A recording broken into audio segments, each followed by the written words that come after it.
ਇਸ ਟਾਈਮ ਜਿਹੜੀ agriculture real estate ਨੂੰ ਲੈ ਕੇ ਕਿੱਦਾਂ ਦੀ ਸਥਿਤੀ ਜਿਹੜੀ ਇਸ ਟਾਈਮ ਚੱਲ ਰਹੀ ਆ, ਤੁਹਾਨੂੰ ਕਿੱਦਾਂ ਦੀ ਫੀਡਬੈਕ ਮਿਲ ਰਹੀ ਆ, ਤੁਹਾਨੂੰ ਕਾਲਸ ਆ ਰਹੀਆਂ ਆ ਐਗਰੀਕਲਚਰ ਰੀਅਲ estate ਨੂੰ ਲੈ ਕੇ? ਸਾਨੂੰ ਕਾਲਸ ਦਾ ਜਾਂ ਜਿਹੜੀਆਂ ਕੁਐਰੀਜ਼ ਆਉਂਦੀਆਂ ਨੇ ਉਹ ਰੀਅਲ estate ਦੇ ਹੀ ਹੈ ਇਸ ਟਾਈਮ। ਅੱਛਾ, ਐਗ ਰੀਅਲ estate ਦਾ ਜਿਵੇਂ ਪਹਿਲੇ 'ਚ ਤਾਂ ਦੇਖੋ ਗ੍ਰਾਂਟਸ ਤੇ ਇਨਸੈਂਟਿਵਸ ਦੇ ਕੁਐਸਚਨ ਬਹੁਤ ਆਉਂਦੇ ਨੇ, ਦੂਜੇ ਤੇ ਆ ਜਾਂਦੀਆਂ ਨੇ ਵੀ ਐਗ ਰੀਅਲ estate ਦਾ ਕੀ ਹੈਗਾ, ਹਨਾ ਕੋਈ ਵੇਚ ਰਿਹਾ ਕੋਈ ਲੈ ਰਿਹਾ ਇਦਾਂ ਹੀ। ਤੇ ਜਿਹੜੀ ਰੀਅਲ estate ਮਾਰਕੀਟ ਆ ਉਹ ਆਪਾਂ ਨੂੰ ਇਹ ਵੀ ਪਤਾ ਵੀ ਉਹਨਾਂ ਦੀ ਟ੍ਰਾਂਜੈਕਸ਼ਨ ਹੋਣੀ ਜ਼ਰੂਰੀ ਆ, ਹਨਾ ਉਹ ਉਸੇ ਤੇ ਪੈਸੇ ਬਣਨੇ ਆ ਉਹਦੇ ਵਿੱਚ ਹੀ ਕਮਿਸ਼ਨ ਆ। ਸੋ ਜਦੋਂ ਪ੍ਰਾਪਰਟੀ ਹੈਂਡ ਟ੍ਰਾਂਸਫਰ ਹੁੰਦੀ ਹੈ, ਇੱਕ ਹੱਥ ਤੋਂ ਦੂਜੇ ਹੱਥ ਜਾਂਦੀ ਹੈ, ਤਾਂ ਉਹਨਾਂ ਨੂੰ ਉਹ 'ਚ ਬੈਨੀਫਿਟ ਹੁੰਦਾ। ਠੀਕ ਹੈ, ਇਸ ਕਰਕੇ ਸਾਨੂੰ ਰੀਅਲ estate ਏਜੰਟਸ ਦੇ, ਬ੍ਰੋਕਰ ਦੇ, ਪ੍ਰਾਈਵੇਟ ਇਨਵੈਸਟਮੈਂਟਸ ਦੇ ਅੱਛਾ ਬਹੁਤ ਕੁਐਰੀਜ਼ ਆਉਂਦੀਆਂ ਨੇ। ਪਿਛਲੇ ਵੀਕ ਮੀਂਹ ਪਏ ਆ, ਅਗਲੇ ਵੀਕਐਂਡ ਫਿਰ ਮੀਂਹ ਪੈਣ ਦੀ ਸੰਭਾਵਨਾ ਆ। ਇਹਦਾ ਕੋਈ ਗੁੱਡ, ਇਹਦੇ ਚੰਗੇ ਅਸਰ ਆ, ਇਹਦੇ ਮਾੜੇ ਅਸਰ ਆ, ਕਿੱਦਾਂ ਇਹ ਜਿਹੜੇ ਮੀਂਹ ਨੂੰ ਇਸ ਟਾਈਮ ਦੇਖਿਆ ਜਾ ਰਿਹਾ ਹੈ? ਹਾਂਜੀ, ਨਹੀਂ ਦੇਖੋ ਜਿਹੜਾ ਮੀਂਹ ਆ ਵੈਸੇ ਤਾਂ ਦੇਖੋ ਜੇ ਓਵਰਆਲ ਦੇਖਿਆ ਜਾਵੇ ਤਾਂ ਸਾਰੀ ਖੇਤੀ ਲਈ ਵਧੀਆ ਹੀ ਆ, ਚੰਗਾ ਹੀ ਜ਼ਿਆਦਾ ਪਾਣੀ ਸਾਨੂੰ ਚਾਹੀਦਾ, ਹਨਾ ਜਿੰਨਾ ਵੀ ਪੈਂਦਾ ਉਹ ਸਾਡੇ ਲਈ ਲਾਹੇਵੰਦ ਹੈ। ਸੋ ਇਸ ਟਾਈਮ ਮੀਂਹ ਪੈਣਾ ਜ਼ਿਆਦਾ ਠੀਕ ਹੀ ਆ। ਸਿਟਰਸ ਦੀ ਬਲੂਮ ਹੈਗੀ ਆ, ਇਨ ਪ੍ਰੋਸੈਸ ਆ, ਕਿਤੇ ਕਿਤੇ ਹਨਾ ਪੈਟਲ ਫਾਲ ਹੋ ਰਿਹਾ ਹੁਣ ਜ਼ਿਆਦਾ ਕਾਉਂਟੀਆਂ ਦੇ ਵਿੱਚ, ਤੇ ਉੱਥੇ ਥੋੜਾ ਜਿਹਾ ਉਹਦਾ ਹੋਊਗਾ ਨੁਕਸਾਨ, ਪਰ ਇੰਨਾ ਕਿ ਸਾਨੂੰ ਹਰੇਕ ਵਾਰੀ ਆਉਂਦਾ ਹੀ ਆ ਅਪ੍ਰੈਲ ਮਈ ਦੇ ਵਿੱਚ ਨਾ। ਅਪ੍ਰੈਲ 'ਚ ਵੀ ਇੱਕ ਮੀਂਹ ਪੈਂਦਾ ਹੀ ਪੈਂਦਾ ਹਰੇਕ ਸਾਲ, ਨਾਲੇ ਸਾਰੇ ਫੁੱਲ ਫਲ ਬਣਨੇ ਨਹੀਂ ਹੁੰਦੇ। ਜਿਹੜੀ ਪੋਟੈਂਸ਼ੀਅਲ ਲੈਂਡ ਤੁਸੀਂ ਬਾਏ ਕਰਨੀ ਚਾਹੁੰਦੇ ਆ ਨਾ, ਤੁਸੀਂ ਚਾਹੇ ਪੱਗ ਨੂੰ ਰੀਚ ਆਊਟ ਕਰ ਲਓ, ਤੇ ਚਾਹੇ ਜੇ ਤੁਹਾਡਾ ਕੋਈ ਹੈਗਾ ਸੋਲਰ ਫਾਰਮ ਵਾਲੇ ਸਪਲਾਇਰ, ਨਾ ਕਿ ਜਿਹੜੇ ਦੂਜੇ ਘਰਾਂ 'ਚ ਇੰਸਟਾਲ ਕਰਦੇ ਆ ਉਹਨਾਂ ਨੂੰ ਨਹੀਂ, ਜੇ ਕੋਈ ਸੋਲਰ ਫਾਰਮ ਵਾਲੇ ਕੰਟੈਕਟ ਹੈਗੇ ਆ ਤਾਂ ਉਹਨਾਂ ਨੂੰ ਪੁੱਛੋ। ਉਹ ਤਰੀਕਾ ਹੁੰਦਾ ਇੱਕ ਦੇਖਣ ਦਾ ਵੀ ਇਸ ਲੈਂਡ ਤੇ ਕਿੰਨੀ ਕੁ ਪ੍ਰੋਬੈਬਿਲਿਟੀ ਹੈ ਸੋਲਰ ਫਾਰਮ ਲੱਗਣ ਦੀ। ਅੱਛਾ, ਇਹ ਅਪਰੇਜ਼ਲ 'ਚ ਆਉਂਦੀ ਹੈ? ਨਹੀਂ, ਅਪਰੇਜ਼ਲ 'ਚ ਨਹੀਂ, ਇਹ ਤੁਸੀਂ ਆਪ ਕਢਾਉਣੀ ਕਰਨੀ ਪੈਣੀ। ਇਹ PG&E ਵਾਲੇ ਵਾਸਤੇ? PG&E ਜਾਂ ਇਹਨਾਂ ਦਾ ਇੱਕ ਡੇਟਾਬੇਸ ਬਣਿਆ ਹੋਇਆ, ਉਹ PG&E ਤੇ ਜਿਹੜਾ ਵੀ ਪ੍ਰੋਵਾਈਡਰ ਆ ਉਹਨਾਂ ਕੋਲ ਐਕਸੈਸ ਹੁੰਦਾ। ਅੱਛਾ, ਠੀਕ ਹੈ ਜੀ, ਵੀ ਇਹ ਜ਼ਮੀਨ ਤੇ ਲੱਗ ਸਕਦੀ ਹੈ ਕਿ ਨਹੀਂ? ਕੀ ਵਾਈਟ ਲੈਂਡ ਦੇ ਵਿੱਚ ਸਿਰਫ ਅੰਡਰਗਰਾਉਂਡ ਵਾਟਰ ਵਾਲੇ ਆ ਜਾਂ ਇਕੱਲੇ ਨਹਿਰੀ ਪਾਣੀ ਵਾਲੇ ਵੀ ਜ਼ਮੀਨ ਆਉਂਦੀ ਹੈ?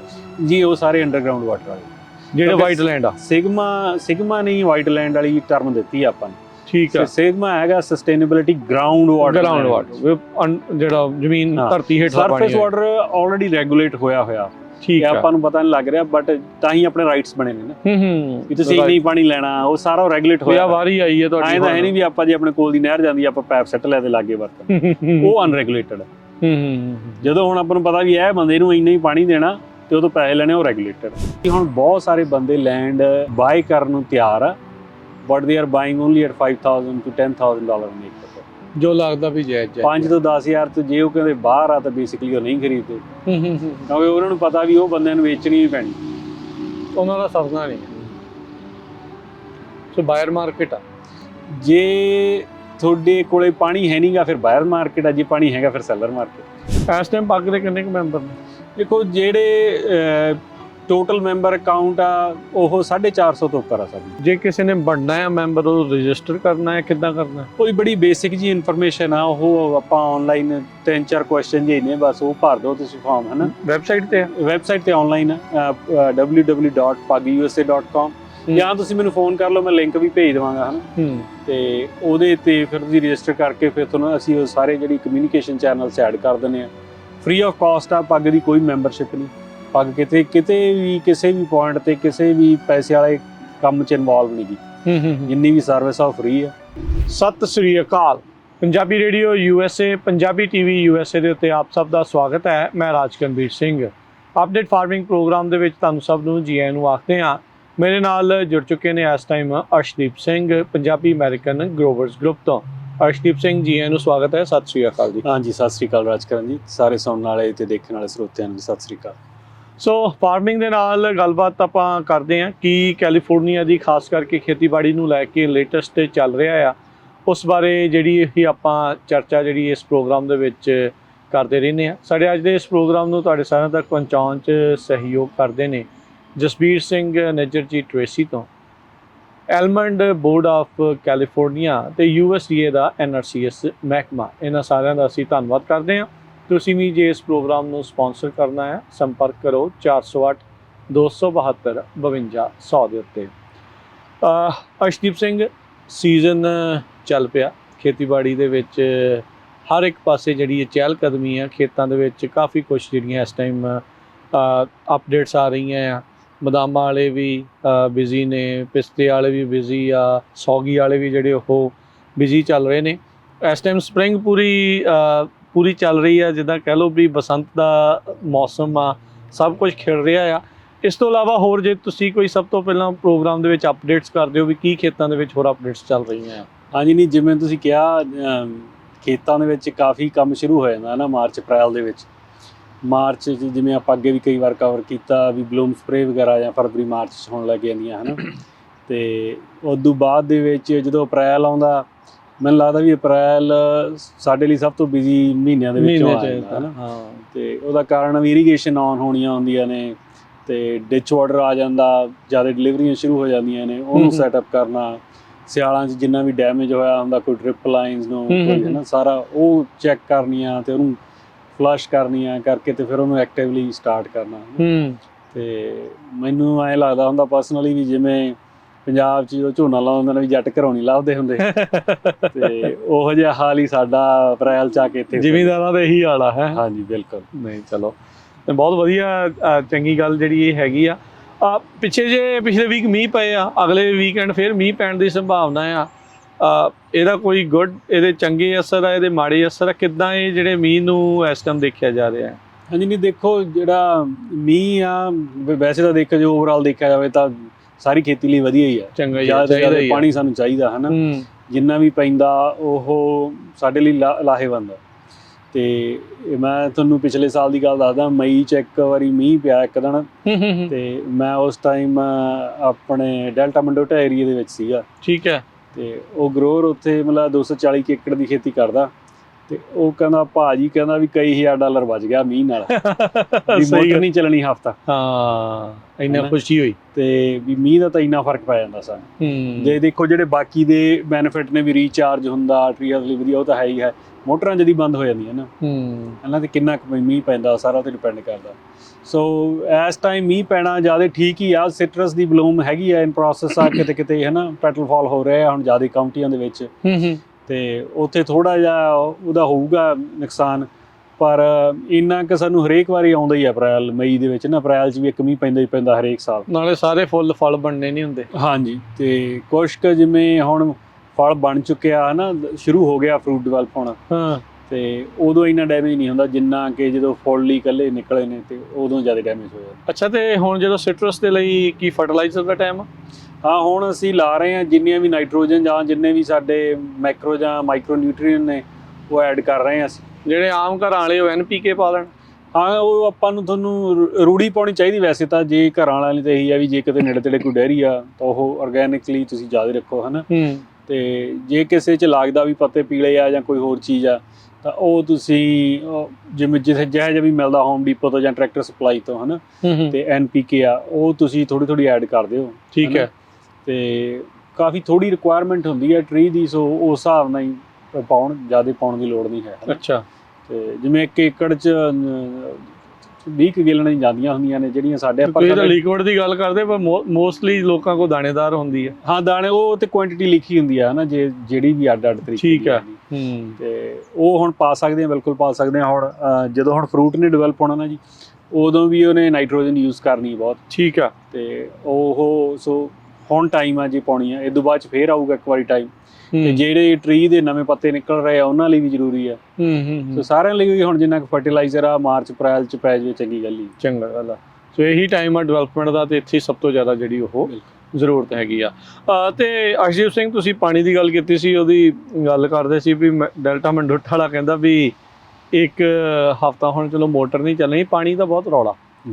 ਪਾਣੀ ਕਰਕੇ ਜ਼ਮੀਨਾਂ ਦੇ ਭਾਅ ਕਾਫੀ ਡਾਊਨ ਆ ਗਏ, ਖਾਸ ਕਰਕੇ ਜਿਹੜੀਆਂ ਵਾਈਟ ਲੈਂਡ ਹੈਗੀਆਂ ਜਿੱਥੇ ਸਿੰਗਲ ਸੋਰਸ ਆਫ ਵਾਟਰ ਆ। ਇਸ ਟਾਈਮ ਜਿਹੜੀ ਐਗਰੀਕਲਚਰ ਰੀਅਲ ਅਸਟੇਟ ਨੂੰ ਲੈ ਕੇ ਜੇ ਆਪਾਂ ਥੋੜ੍ਹੀ ਜਿਹੀ ਗੱਲ ਕਰਦੇ ਹਾਂ, ਕਿੱਦਾਂ ਦੀ ਸਥਿਤੀ ਜਿਹੜੀ ਇਸ ਟਾਈਮ ਚੱਲ ਰਹੀ ਆ? ਬਹੁਤ ਸਾਰੇ ਉਹ ਫਾਰਮਰ ਵੀ ਹੋਣਗੇ ਜਿਨ੍ਹਾਂ ਨੇ ਮਹਿੰਗੇ ਭਾਅ ਜ਼ਮੀਨਾਂ ਖਰੀਦੀਆਂ, ਹੁਣ ਉਹਨਾਂ ਦੇ ਮੁੱਲ ਜਿਹੜੇ ਬਿਲਕੁਲ ਡਾਊਨ ਹੋ ਗਏ। ਉੱਦਾਂ ਤਾਂ ਹੁਣ ਦੇਖੋ ਜਿਹੜਾ ਮੁੱਲ ਡਾਊਨ ਹੋਣਾ ਜਾਂ ਤਾਂ ਚੜ੍ਹਨਾ, ਇਹਦਾ ਉਦੋਂ ਹੀ ਮਤਲਬ ਬਣਦਾ ਵੀ ਜੇ ਤਾਂ ਜਾਂ ਖਰੀਦਣਾ ਅਤੇ ਜਾਂ ਵੇਚਣਾ। ਜੇ ਤਾਂ ਤੁਸੀਂ ਉੱਤੇ ਵਾਹੀ ਕਰ ਰਹੇ ਆ ਫਿਰ ਤਾਂ ਉਹਦਾ ਕੋਈ ਬੜਾ ਮਤਲਬ ਨਹੀਂ ਬਣਦਾ, ਵੀ ਉਹ ਤਾਂ ਚਲੋ ਮਨ ਦੀ ਤਸੱਲੀ ਵਾਲੀ ਗੱਲ ਬਣਦੀ ਆ। ਤੁਹਾਨੂੰ ਕਿੱਦਾਂ ਦੀ ਫੀਡਬੈਕ ਮਿਲ ਰਹੀ ਆ, ਤੁਹਾਨੂੰ ਕਿੱਦਾਂ ਦੇ ਕੋਈ ਕਾਲਸ ਆ ਰਹੀਆਂ ਆ ਐਗਰੀਕਲਚਰ ਰੀਅਲ ਏਸਟੇਟ ਨੂੰ ਲੈ ਕੇ? ਹਾਂਜੀ, ਨਹੀਂ ਦੇਖੋ, ਜਿਹੜਾ ਦੂਜਾ ਸਭ ਤੋਂ ਵੱਡਾ ਟੌਪਿਕ ਆ ਸਾਨੂੰ ਕਾਲਸ ਦਾ ਜਾਂ ਜਿਹੜੀਆਂ ਕੁਐਰੀਜ਼ ਆਉਂਦੀਆਂ ਨੇ, ਉਹ ਰੀਅਲ ਸਟੇਟ ਦੇ ਹੀ ਹੈ ਇਸ ਟਾਈਮ। ਅੱਛਾ। ਐਗ ਰੀਅਲ ਸਟੇਟ ਦਾ। ਤੇ ਜਿਵੇਂ ਪਹਿਲੇ 'ਚ ਤਾਂ ਦੇਖੋ ਗ੍ਰਾਂਟਸ ਤੇ ਇਨਸੈਂਟਿਵਸ ਦੇ ਕੁਐਸਚਨ ਬਹੁਤ ਆਉਂਦੇ ਨੇ, ਹੈ ਨਾ, ਡੇਲੀ ਟਾਈਪ ਦੀ। ਉਹ ਸਭ ਤੋਂ ਵੱਧ ਕਾਲਾਂ ਉਸ ਤੇ ਟੌਪਿਕ ਤੇ ਹੁੰਦੀਆਂ ਨੇ। ਤੇ ਦੂਜੇ ਤੇ ਆ ਜਾਂਦੀਆਂ ਨੇ ਵੀ ਐਗ ਰੀਅਲ ਸਟੇਟ ਦਾ ਕੀ ਹੈਗਾ, ਹੈ ਨਾ, ਕੋਈ ਵੇਚ ਰਿਹਾ, ਕੋਈ ਲੈ ਰਿਹਾ, ਇਦਾਂ ਹੀ। ਤੇ ਜਿਹੜੀ ਰੀਅਲ ਸਟੇਟ ਮਾਰਕੀਟ ਆ, ਉਹ ਆਪਾਂ ਨੂੰ ਇਹ ਵੀ ਪਤਾ ਵੀ ਉਹਨਾਂ ਦੀ ਟ੍ਰਾਂਜੈਕਸ਼ਨ ਹੋਣੀ ਜ਼ਰੂਰੀ ਆ, ਹੈ ਨਾ, ਉਸੇ ਤੇ ਪੈਸੇ ਬਣਨੇ ਆ ਉਹਦੇ ਵਿੱਚ ਹੀ ਕਮਿਸ਼ਨ ਆ। ਸੋ ਜਦੋਂ ਪ੍ਰਾਪਰਟੀ ਹੈਂਡ ਟ੍ਰਾਂਸਫਰ ਹੁੰਦੀ ਹੈ, ਇੱਕ ਹੱਥ ਤੋਂ ਦੂਜੇ ਹੱਥ ਜਾਂਦੀ ਹੈ, ਤਾਂ ਉਹਨਾਂ ਨੂੰ ਉਹ 'ਚ ਬੈਨੀਫਿਟ ਹੁੰਦਾ। ਠੀਕ ਹੈ। ਇਸ ਕਰਕੇ ਸਾਨੂੰ ਰੀਅਲ ਸਟੇਟ ਏਜੰਟਸ ਦੇ, ਬ੍ਰੋਕਰ ਦੇ, ਪ੍ਰਾਈਵੇਟ ਇਨਵੈਸਟਮੈਂਟਸ ਦੇ ਅੱਛਾ ਬਹੁਤ ਕੁਐਰੀਜ਼ ਆਉਂਦੀਆਂ ਨੇ, ਕਾਲਾਂ ਵੀ ਆਉਂਦੀਆਂ ਨੇ, ਹੈ ਨਾ। ਤੇ ਕਈ ਲੋਕ ਸਪੈਸੀਫਿਕਲੀ ਫਾਰਮ ਭੇਜ ਦਿੰਦੇ ਆ ਵੀ ਆਹ ਤੁਸੀਂ ਦੇਖ ਕੇ ਦੱਸਿਓ ਭਾਈ ਵੀ ਇਹ ਕਿਵੇਂ ਆ, ਅਸੀਂ ਲੈਣਾ ਚਾਹੁੰਦੇ ਆ, ਹੈ ਨਾ।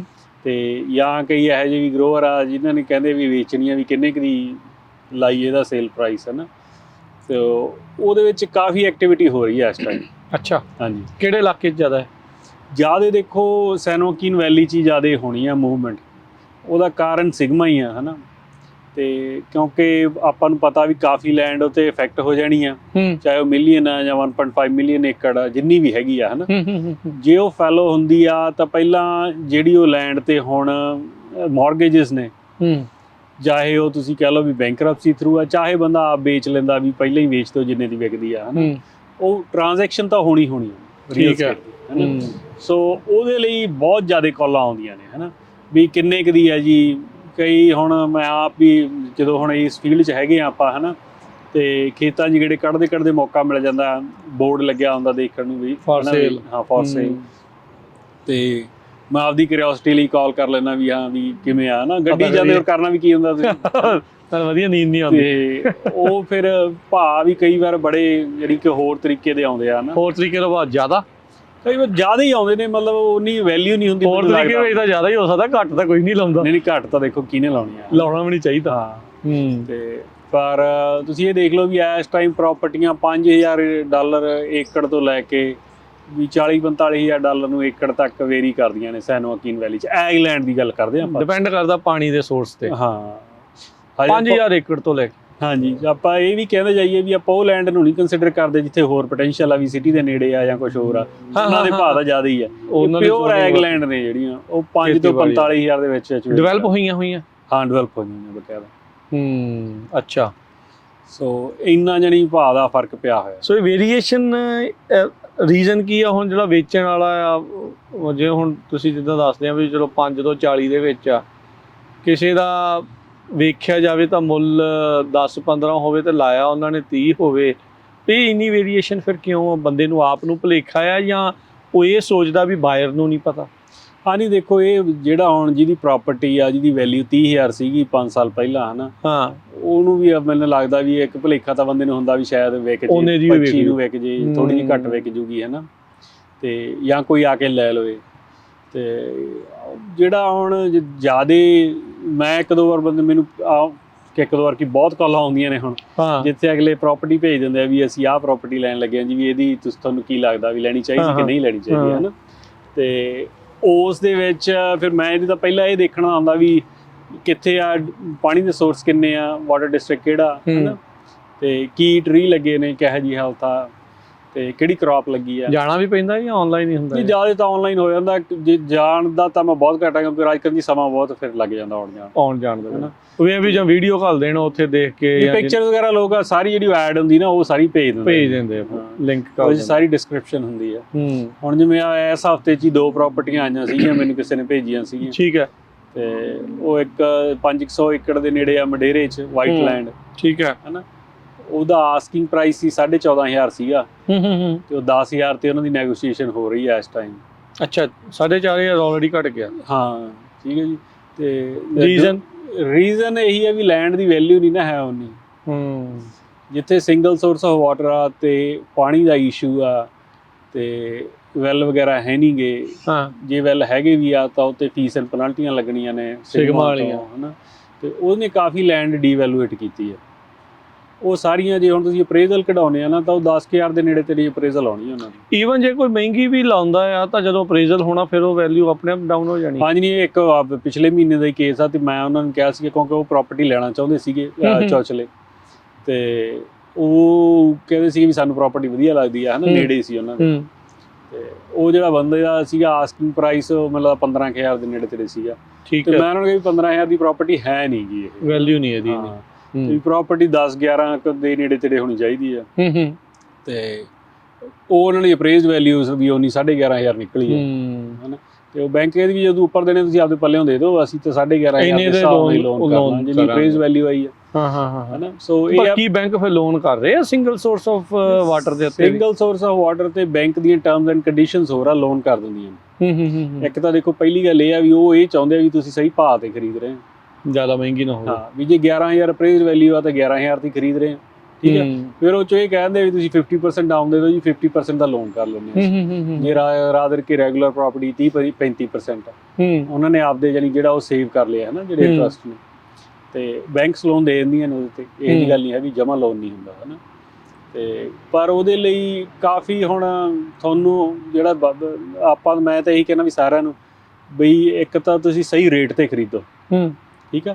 ਇੱਕ ਤੁਹਾਨੂੰ ਜੇ ਸਹੀ ਰੇਟ ਤੇ ਖਰੀਦ ਕੇ ਵੀ ਤੁਹਾਡੇ ਕੋਲ ਖਾਸ ਕਰਕੇ ਜਿੱਥੇ ਪਾਣੀ ਦਾ ਇਸ਼ੂ ਨੇ ਲੈਂਡ ਦੇ, ਉਹਦਾ ਪਲਾਨ ਹੋਣਾ ਚਾਹੀਦਾ ਅਗਲੇ 10 ਸਾਲ ਦਾ। ਥੋੜਾ ਐਗਜ਼ਾਮਪਲ ਦਿਓ ਕੁਛ ਇਸ ਦੇ ਵਿੱਚ। ਇਹ ਕਹਿ ਦੇਣਾ ਸੌਖਾ ਕਿਉਂਕਿ ਪਲਾਨ ਨੂੰ ਲੈ ਕੇ ਆਪਾਂ ਕਿਤੇ ਨਾ ਕਿਤੇ ਪਿੱਛੇ ਰਹਿ ਜਾਂਦੇ ਹਾਂ।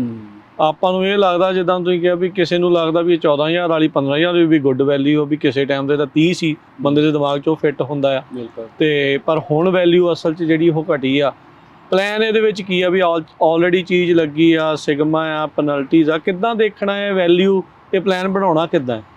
ਹਾਲੀ ਦੇਖੋ, ਇੱਕ ਤਾਂ ਜਿਹੜੀ ਤੇ sigma the fees and penalty ਦੇ ਕੇ ਖੇਤੀ ਨਹੀਂ ਹੋ ਸਕਦੀ, ਇਹ ਮੰਨ ਕੇ ਚੱਲਣਾ ਚਾਹੀਦਾ। ਕਿਉਂਕਿ ਹੁਣ ਮੈਨੂੰ ਬਹੁਤ ਕਾਲਾਂ ਆਉਂਦੀਆਂ, ਉਹ ਕਹਿੰਦੇ ਨੇ ਵੀ ਜਿਵੇਂ ਮੰਨ ਲਓ ਵੀ ਆਪਾਂ ਇੱਕ ਇੱਧਰ ਸੀਗਾ ਟਲੈਰੀ ਈਸਟਰਨ ਟੂਲੀ ਜਾਂ ਟਲੈਰੀ ਲੇਕ ਬੇਸਨ ਹੋਣਾ ਮੈਨੂੰ, ਤੇ ਉੱਥੋਂ ਕਾਲ ਆਈ ਸੀਗੀ ਤੇ ਉਹ ਕਹਿੰਦੇ ਭਾਈ ਵੀ $290 ਹੀ ਆ ਤੇ ਕੋਈ ਨਹੀਂ ਦੇ ਦਿਆ ਕਰਾਂਗੇ, ਹਨਾ।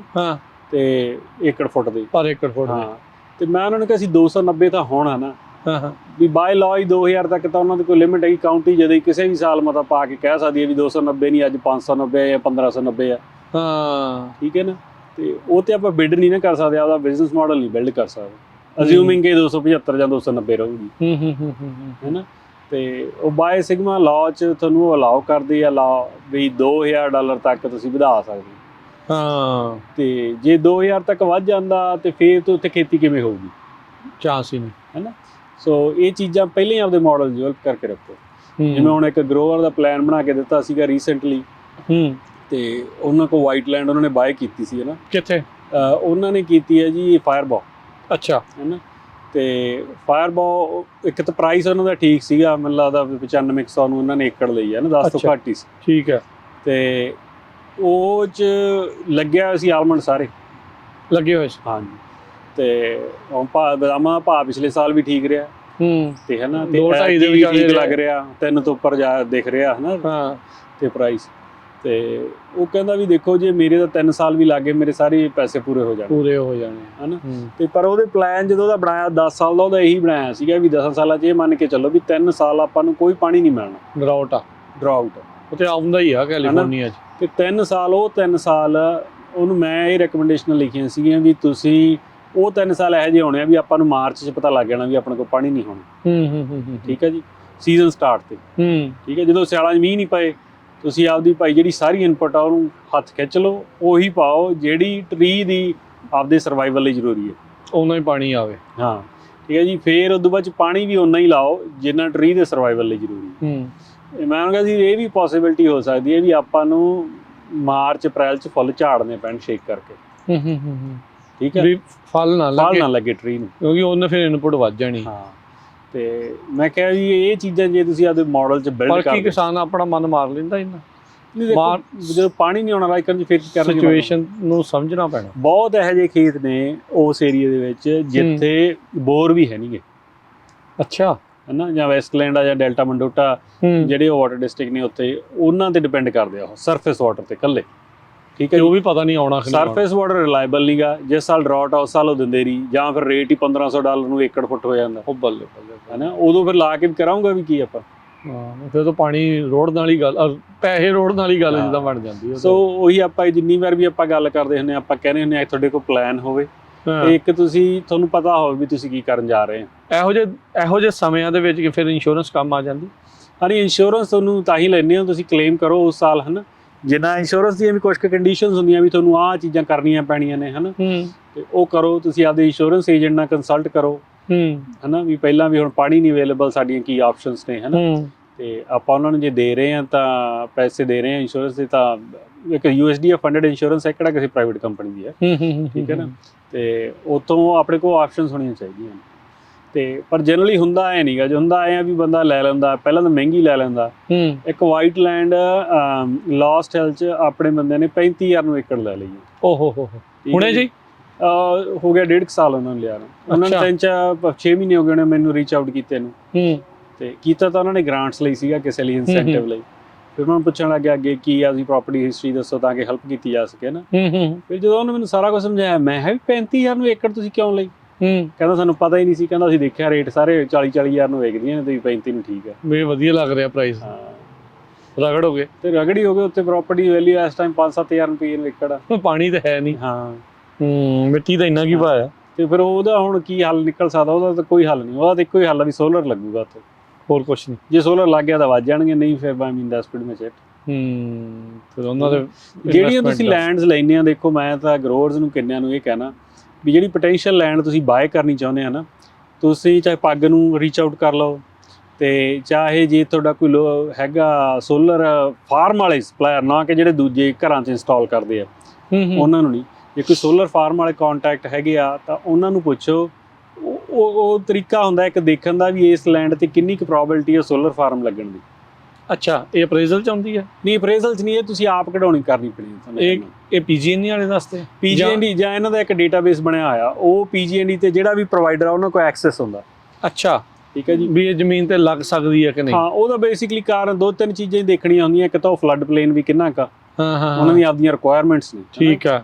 ਤੇ ਹੁਣ ਮੈਨੂੰ ਨੰਬਰ ਤਾਂ ਯਾਦ ਨਹੀਂ, ਪਰ ਉਹ ਕਰੀ 2% ਤੋਂ ਜੇ ਸਲੋਪ ਜ਼ਿਆਦਾ ਕੁਛ ਐਵੇਂ ਜਿਹੇ ਆ, ਤੇ ਫਿਰ ਉੱਥੇ ਹੁੰਦਾ ਵੀ ਇੱਥੇ ਪਾਣੀ ਖੜ ਸਕਦਾ, ਹੈ ਨਾ। ਤੇ ਫਿਰ ਉਹ ਕਹਿੰਦੇ ਵੀ ਇੱਥੇ ਸੋਲਰ ਨਹੀਂ ਲੱਗਣਾ, ਵੀ ਪਾਣੀ ਖੜੂਗਾ, ਖੇਤੀ ਹੋਈ ਜਾਣੀ ਆ, ਕੋਈ ਚੱਕਰ ਨਹੀਂਗਾ। ਬਟ ਉਹਨਾਂ ਨੇ ਸੋਲਰ ਵਾਲੀ ਇਨਵੈਸਟਮੈਂਟ ਨਹੀਂ ਕਰਨ ਦੇਣੀ ਉੱਥੇ, ਹੈ ਨਾ। ਉਹਦੇ ਲਈ ਪੱਧਰਾ ਚਾਹੀਦਾ ਕੰਮ। ਹਾਂ, ਜਾਂ ਦੂਜੀ ਹੁੰਦੀ ਆ ਵੀ ਲਾਈਨਸ ਦੇ ਵਿੱਚ ਕਿੰਨੀ ਕੁ ਕੈਪੈਸਿਟੀ ਹੈ। ਇਹ ਸਮਝਾਓ ਥੋੜੀ ਜਿਹੀ ਗੱਲ, ਲਾਈਨ ਦੀ ਕੈਪੈਸਿਟੀ ਦਾ ਮਤਲਬ। ਜਿਹੜੀ ਹੁਣ ਜਿਵੇਂ ਆਪਾਂ ਖੇਤ ਆਪਣੇ ਮੰਨ ਲਓ ਵੀ ਆਪਣੇ ਕੋਲ 20 ਏਕੜ ਆ, ਤੇ ਆਪਾਂ ਉਹਦੇ ਚ 20 ਏਕੜਾਂ 'ਚ ਕਹਿ ਦਈਏ ਸੋਲਰ ਫਾਰਮ ਲਾ ਦਈਏ, ਠੀਕ ਹੈ, 3.5 ਤੋਂ 4 ਮੈਗਾਵਾਟ ਦਾ ਫਾਰਮ ਲੱਗ ਜਾਣਾ, ਬਣ ਜਾਣਾ, ਠੀਕ ਹੈ। ਤੇ ਉਹ 4 ਮੈਗਾਵਾਟ ਜਿਹੜੀ ਪਾਵਰ ਜਨਰੇਟ ਹੁੰਦੀ ਆ, ਉਹ ਤਾਰਾਂ ਨਹੀਂ ਲੈ ਕੇ ਜਾਣੀ ਨਾ ਗ੍ਰਿਡ ਤੱਕ। ਉਹ ਤਾਰਾਂ ਦੀ ਕੈਪੈਸਿਟੀ ਆ? ਤਾਰਾਂ ਦੀ ਕੈਪੈਸਿਟੀ ਆ ਉਹਦੀ। ਬਸ ਇੱਥੇ ਹੀ ਸਾਡਾ ਸਾਰਿਆਂ ਨਾਲੋਂ ਵੱਡਾ ਬੋਟਲਨੈਕ ਆ ਇਸ ਟਾਈਮ ਸਟੇਟ ਦਾ।